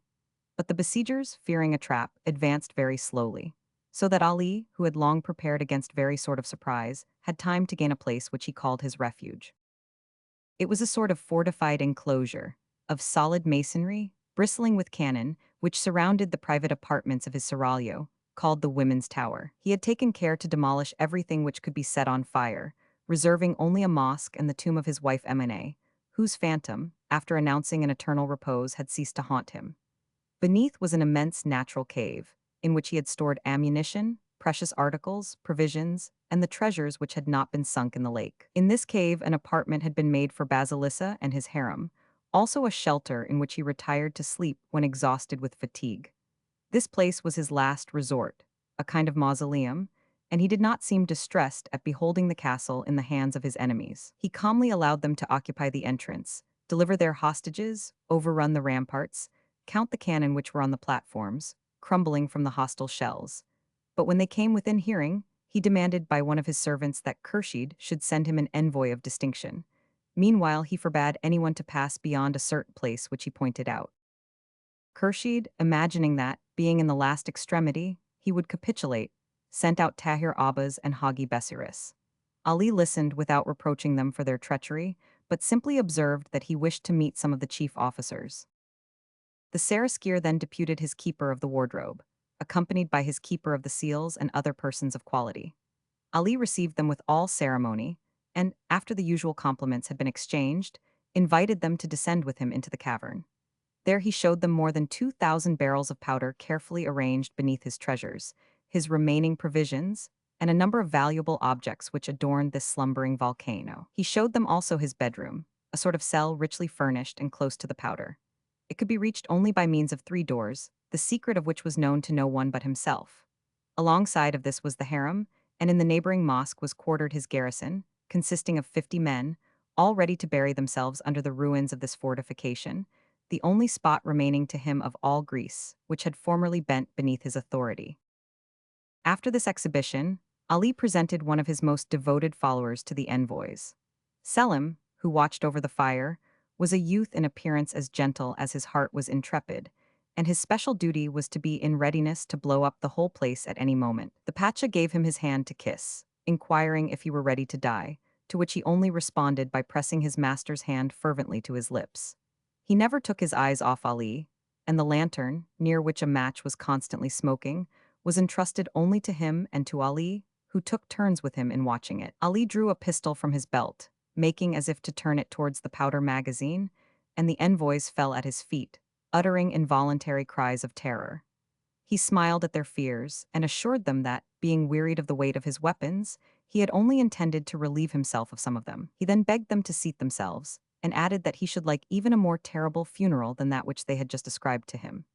"I do not wish to drag down with me," he exclaimed, "those who have come to visit me as friends. It is Khurshid, whom I have long regarded as my brother, his chiefs, those who have betrayed me, his whole army in short, whom I desire to follow me to the tomb, a sacrifice which will be worthy of my renown, and of the brilliant end to which I aspire." The envoys gazed at him with stupefaction, which did not diminish when Ali further informed them that they were not only sitting over the arch of a casemate filled with 200,000 pounds of powder, but that the whole castle, which they had so rashly occupied, was undermined. "The rest you have seen," he said, "but of this you could not be aware. My riches are the sole cause of the war which has been made against me, and in one moment I can destroy them. Life is nothing to me. I might have ended it among the Greeks, but could I, a powerless old man, resolve to live on terms of equality among those whose absolute master I have been? Thus, whichever way I look, my career is ended. However, I am attached to those who still surround me, so hear my last resolve. Let a pardon, sealed by the Sultan's hands, be given me, and I will submit. I will go to Constantinople, to Asia Minor, or wherever I am sent. The things I should see here would no longer be fitting for me to behold." To this Khurshid's envoys made answer that without doubt these terms would be conceded. Ali then touched his breast and forehead, and, drawing forth his watch, presented it to the keeper of the wardrobe. "I mean what I say, my friend," he observed. "My word will be kept. If within an hour thy soldiers are not withdrawn from this castle which has been treacherously yielded to them, I will blow it up. Return to the Seraskier, warn him that if he allows 1 minute more to elapse than the time specified, his army, his garrison, I myself and my family, will all perish together. 200,000 pounds of powder can destroy all that surrounds us. Take this watch, I give it thee, and forget not that I am a man of my word." Then, dismissing the messengers, he saluted them graciously, observing that he did not expect an answer until the soldiers should have evacuated the castle. The envoys had barely returned to the camp when Khurshid sent orders to abandon the fortress. As the reason for this step could not be concealed, everyone, exaggerating the danger, imagined deadly mines ready to be fired everywhere, and the whole army clamored to break up the camp. Thus Ali and his 50 followers cast terror into the hearts of nearly 30,000 men, crowded together on the slopes of Janina. Every sound, every whiff of smoke, ascending from near the castle, became a subject of alarm for the besiegers. And as the besieged had provisions for a long time, Khurshid saw little chance of successfully ending his enterprise, when Ali's demand for pardon occurred to him. Without stating his real plans, he proposed to his council to unite in signing a petition to the Divan for Ali's pardon. This deed, formally executed, and bearing more than 60 signatures, was then shown to Ali, who was greatly delighted. He was described in it as vizier, as aulic counselor, and also as the most distinguished veteran among His Highness the Sultan's slaves. He sent rich presents to Khurshid and the principal officers, whom he hoped to corrupt, and breathed as though the storm had passed away. The following night, however, he heard the voice of Emine, calling him several times, and concluded that his end drew nigh. During the 2 next nights he again thought he heard Emine's voice, and sleep forsook his pillow, his countenance altered, and his endurance appeared to be giving way. Leaning on a long Malacca cane, he repaired at early dawn to Emine's tomb, on which he offered a sacrifice of 2 spotted lambs, sent him by Tahir Abbas, whom in return he consented to pardon, and the letters he received appeared to mitigate his trouble. Some days later he saw the keeper of the wardrobe, who encouraged him, saying that before long there would be good news from Constantinople. Ali learned from him the disgrace of Pacha Bey and of Ismail Pliga, whom he detested equally, and this exercise of authority, which was made to appear as a beginning of satisfaction offered him, completely reassured him, and he made fresh presents to this officer, who had succeeded in inspiring him with confidence. Whilst awaiting the arrival of the firman of pardon, which Ali was reassured must arrive from Constantinople without fail, the keeper of the wardrobe advised him to seek an interview with Khurshid. It was clear that such a meeting could not take place in the undermined castle, and Ali was therefore invited to repair to the island in the lake. The magnificent pavilion, which he had constructed there in happier days, had been entirely refurnished, and it was proposed that the conference should take place in this kiosk. Ali appeared to hesitate at this proposal, and the keeper of the wardrobe, wishing to anticipate his objections, added that the object of this arrangement was to prove to the army, already aware of it, that there was no longer any quarrel between himself and the commander-in-chief. He added that Khurshid would go to the conference attended only by members of his divan, but that as it was natural an outlawed man should be on his guard, Ali might, if he liked, send to examine the place, might take with him such guards as he thought necessary, and might even arrange things on the same footing as in his citadel, even to his guardian with the lighted match, as the surest guarantee which could be given him. The proposition was accepted, and when Ali, having crossed over with a score of soldiers, found himself more at large than he did in his casemate, he congratulated himself on having come. He had Basilissa brought over, also his diamonds, and several chests of money. 2 days passed without his thinking of anything but procuring various necessaries, and he then began to inquire what caused the Seraskier to delay his visit. The latter excused himself on the plea of illness, and offered meanwhile to send anyone Ali might wish to see, to visit him. The Pacha immediately mentioned several of his former followers, now employed in the imperial army, and as no difficulty was made in allowing them to go, he profited by the permission to interview a large number of his old acquaintances, who united in reassuring him and in giving him great hopes of success. Nevertheless, time passed on, and neither the Seraskier nor the firman appeared. Ali, at first uneasy, ended by rarely mentioning either the one or the other, and never was deceiver more completely deceived. His security was so great that he loudly congratulated himself on having come to the island. He had begun to form a net of intrigue to cause himself to be intercepted on the road when he should be sent to Constantinople, and he did not despair of soon finding numerous partisans in the imperial army. Chapter 11. For a whole week all seemed going well, when, on the morning of February 5th, Khurshid sent Hassan Pacha to convey his compliments to Ali, and announced that the Sultan's firman, so long desired, had at length arrived. Their mutual wishes had been heard, but it was desirable, for the dignity of their sovereign, that Ali, in order to show his gratitude and submission, should order Selim to extinguish the fatal match and to leave the cave, and that the rest of the garrison should first display the imperial standard, and then evacuate the enclosure. Only on this condition could Khurshid deliver into Ali's hands the Sultan's decree of clemency. Ali was alarmed, and his eyes were at length opened. He replied hesitatingly that on leaving the citadel he had charged Selim to obey only his own verbal order, that no written command, even though signed and sealed by himself, would produce any effect, and therefore he desired to repair himself to the castle, in order to fulfill what was required. Thereupon a long argument ensued, in which Ali's sagacity, skill, and artifice struggled vainly against a decided line of action. New protestations were made to deceive him, oaths were even taken on the Quran that no evil designs, no mental reservations were entertained. At length, yielding to the prayers of those who surrounded him, perhaps concluding that all his skill could no longer fight against destiny, he finally gave way. Drawing a secret token from his bosom, he handed it to Khurshid's envoy, saying, "Go show this to Selim, and you will convert a dragon into a lamb." And in fact, at sight of the talisman, Selim prostrated himself, extinguished the match, and fell, stabbed to the heart. At the same time the garrison withdrew, the imperial standard displayed its blazonry, and the lake castle was occupied by the troops of the Seraskier, who rent the air with their acclamations. It was then noon. Ali, in the island, had lost all illusions. His pulse beat violently, but his countenance did not betray his mental trouble.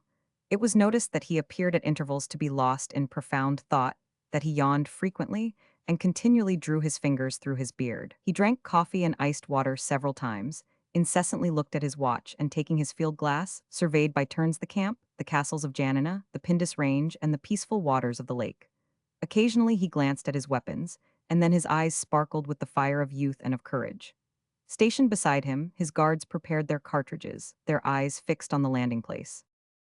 The kiosk which he occupied was connected with a wooden structure raised upon pillars, like the open-air theaters constructed for a public festival, and the women occupied the most remote apartments. Everything seemed sad and silent. The vizier, according to custom, sat facing the doorway, so as to be the first to perceive any who might wish to enter. At 5 o'clock boats were seen approaching the island, and soon Hassan Pacha, Omar Brianis, Khurshid's sword-bearer, Mehmet, the keeper of the wardrobe, and several officers of the army, attended by a numerous suite, drew near with gloomy countenances. Seeing them approach, Ali sprang up impetuously, his hand upon the pistols in his belt. "Stand, what is it you bring me?" he cried to Hassan in a voice of thunder. "I bring the commands of His Highness the Sultan. Knowest thou not these august characters?" And Hassan exhibited the brilliantly gilded frontispiece which decorated the firman. "I know them and revere them. Then bow before thy destiny, make thy ablutions, address thy prayer to Allah and to his Prophet, for thy head is demanded." Ali did not allow him to finish. "My head," he cried with fury, "will not be surrendered like the head of a slave." These rapidly pronounced words were instantly followed by a pistol shot which wounded Hassan in the thigh. Swift as lightning, a second killed the keeper of the wardrobe, and the guards, firing at the same time, brought down several officers. Terrified, the Osmanlis forsook the pavilion. Ali, perceiving blood flowing from a wound in his chest, roared like a bull with rage. No one dared to face his wrath, but shots were fired at the kiosk from all sides, and 4 of his guards fell dead beside him. He no longer knew which way to turn, hearing the noise made by the assailants under the platform, who were firing through the boards on which he stood. A ball wounded him in the side, another from below lodged in his spine. He staggered, clung to a window, then fell on the sofa. "Hasten," he cried to one of his officers, "run, my friend, and strangle my poor Basilissa. Let her not fall a prey to these infamous wretches." The door opened, all resistance ceased, the guards hastened to escape by the windows. Khurshid's sword-bearer entered, followed by the executioners. "Let the justice of Allah be accomplished," said a cadi. At these words the executioners seized Ali, who was still alive, by the beard and dragged him out into the porch, where, placing his head on one of the steps, they separated it from the body with many blows of a jagged cutlass. Thus ended the career of the dreaded Ali Pacha. His head still preserved so terrible and imposing an aspect that those present beheld it with a sort of stupor. Khurshid, to whom it was presented on a large dish of silver plate, rose to receive it, bowed 3 times before it, and respectfully kissed the beard, expressing aloud his wish that he himself might deserve a similar end. To such an extent did the admiration with which Ali's bravery inspired these barbarians efface the memory of his crimes. Khurshid ordered the head to be perfumed with the most costly essences and dispatched to Constantinople, and he allowed the sculptors to render the last honors to their former master. Never was seen greater mourning than that of the warlike Epirotes. During the whole night, the various Albanian tribes watched by turns around the corpse, improvising the most eloquent funeral songs in its honor. At daybreak, the body, washed and prepared according to the Mohammedan ritual, was deposited in a coffin draped with a splendid Indian cashmere shawl, on which was placed a magnificent turban, adorned with the plumes Ali had worn in battle. The mane of his charger was cut off, and the animal covered with purple housings, while Ali's shield, his sword, his numerous weapons, and various insignia were borne on the saddles of several led horses.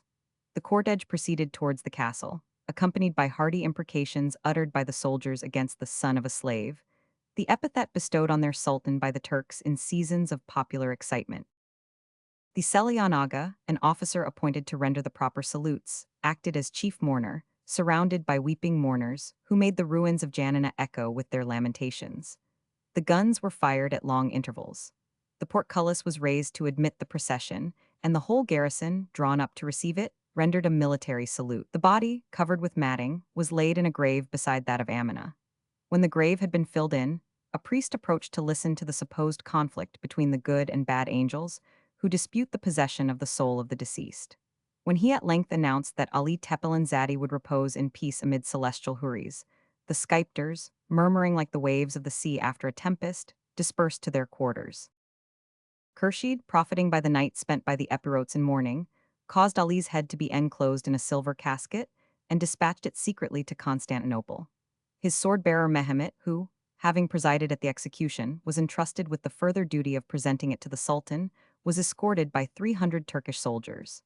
He was warned to be expeditious, and before dawn was well out of reach of the Arnauts, from whom a surprise might have been feared. The Seraskier then ordered the unfortunate Basilissa, whose life had been spared, to be brought before him. She threw herself at his feet, imploring him to spare, not her life but her honor, and he consoled her and assured her of the Sultan's protection. She burst into tears when she beheld Ali's secretaries, treasurers, and steward loaded with irons. Only 60,000 purses, about 25 million piasters, of Ali's treasure could be found, and already his officers had been tortured, in order to compel them to disclose where the rest might be concealed. Fearing a similar fate, Basilissa fell insensible into the arms of her attendants, and she was removed to the farm of Builla, until the Supreme Porte should decide on her fate. The couriers sent in all directions to announce the death of Ali, having preceded the sword-bearer Mehemet's triumphal procession. The latter, on arriving at Greveno, found the whole population of that town and the neighboring hamlets assembled to meet him, eager to behold the head of the terrible Ali Pacha. Unable to comprehend how he could possibly have succumbed, they could hardly believe their eyes when the head was withdrawn from its casket and displayed before them. It remained exposed to view in the house of the Mussulman Veli Aga, whilst the escort partook of refreshment and changed horses. And as the public curiosity continued to increase throughout the journey, a fixed charge was at length made for its gratification, and the head of the renowned vizier was degraded into becoming an article of traffic exhibited at every post-house, until it arrived at Constantinople. The sight of this dreaded relic, exposed on the 23rd of February at the gate of the Seraglio, and the birth of an heir presumptive to the sword of Othman, which news was announced simultaneously with that of the death of Ali, by the firing of the guns of the Seraglio, roused the enthusiasm of the military inhabitants of Constantinople to a state of frenzy, and triumphant shouts greeted the appearance of a document affixed to the head which narrated Ali's crimes and the circumstances of his death, ending with these words: "This is the head of the above-named Ali Pacha, a traitor to the faith of Islam."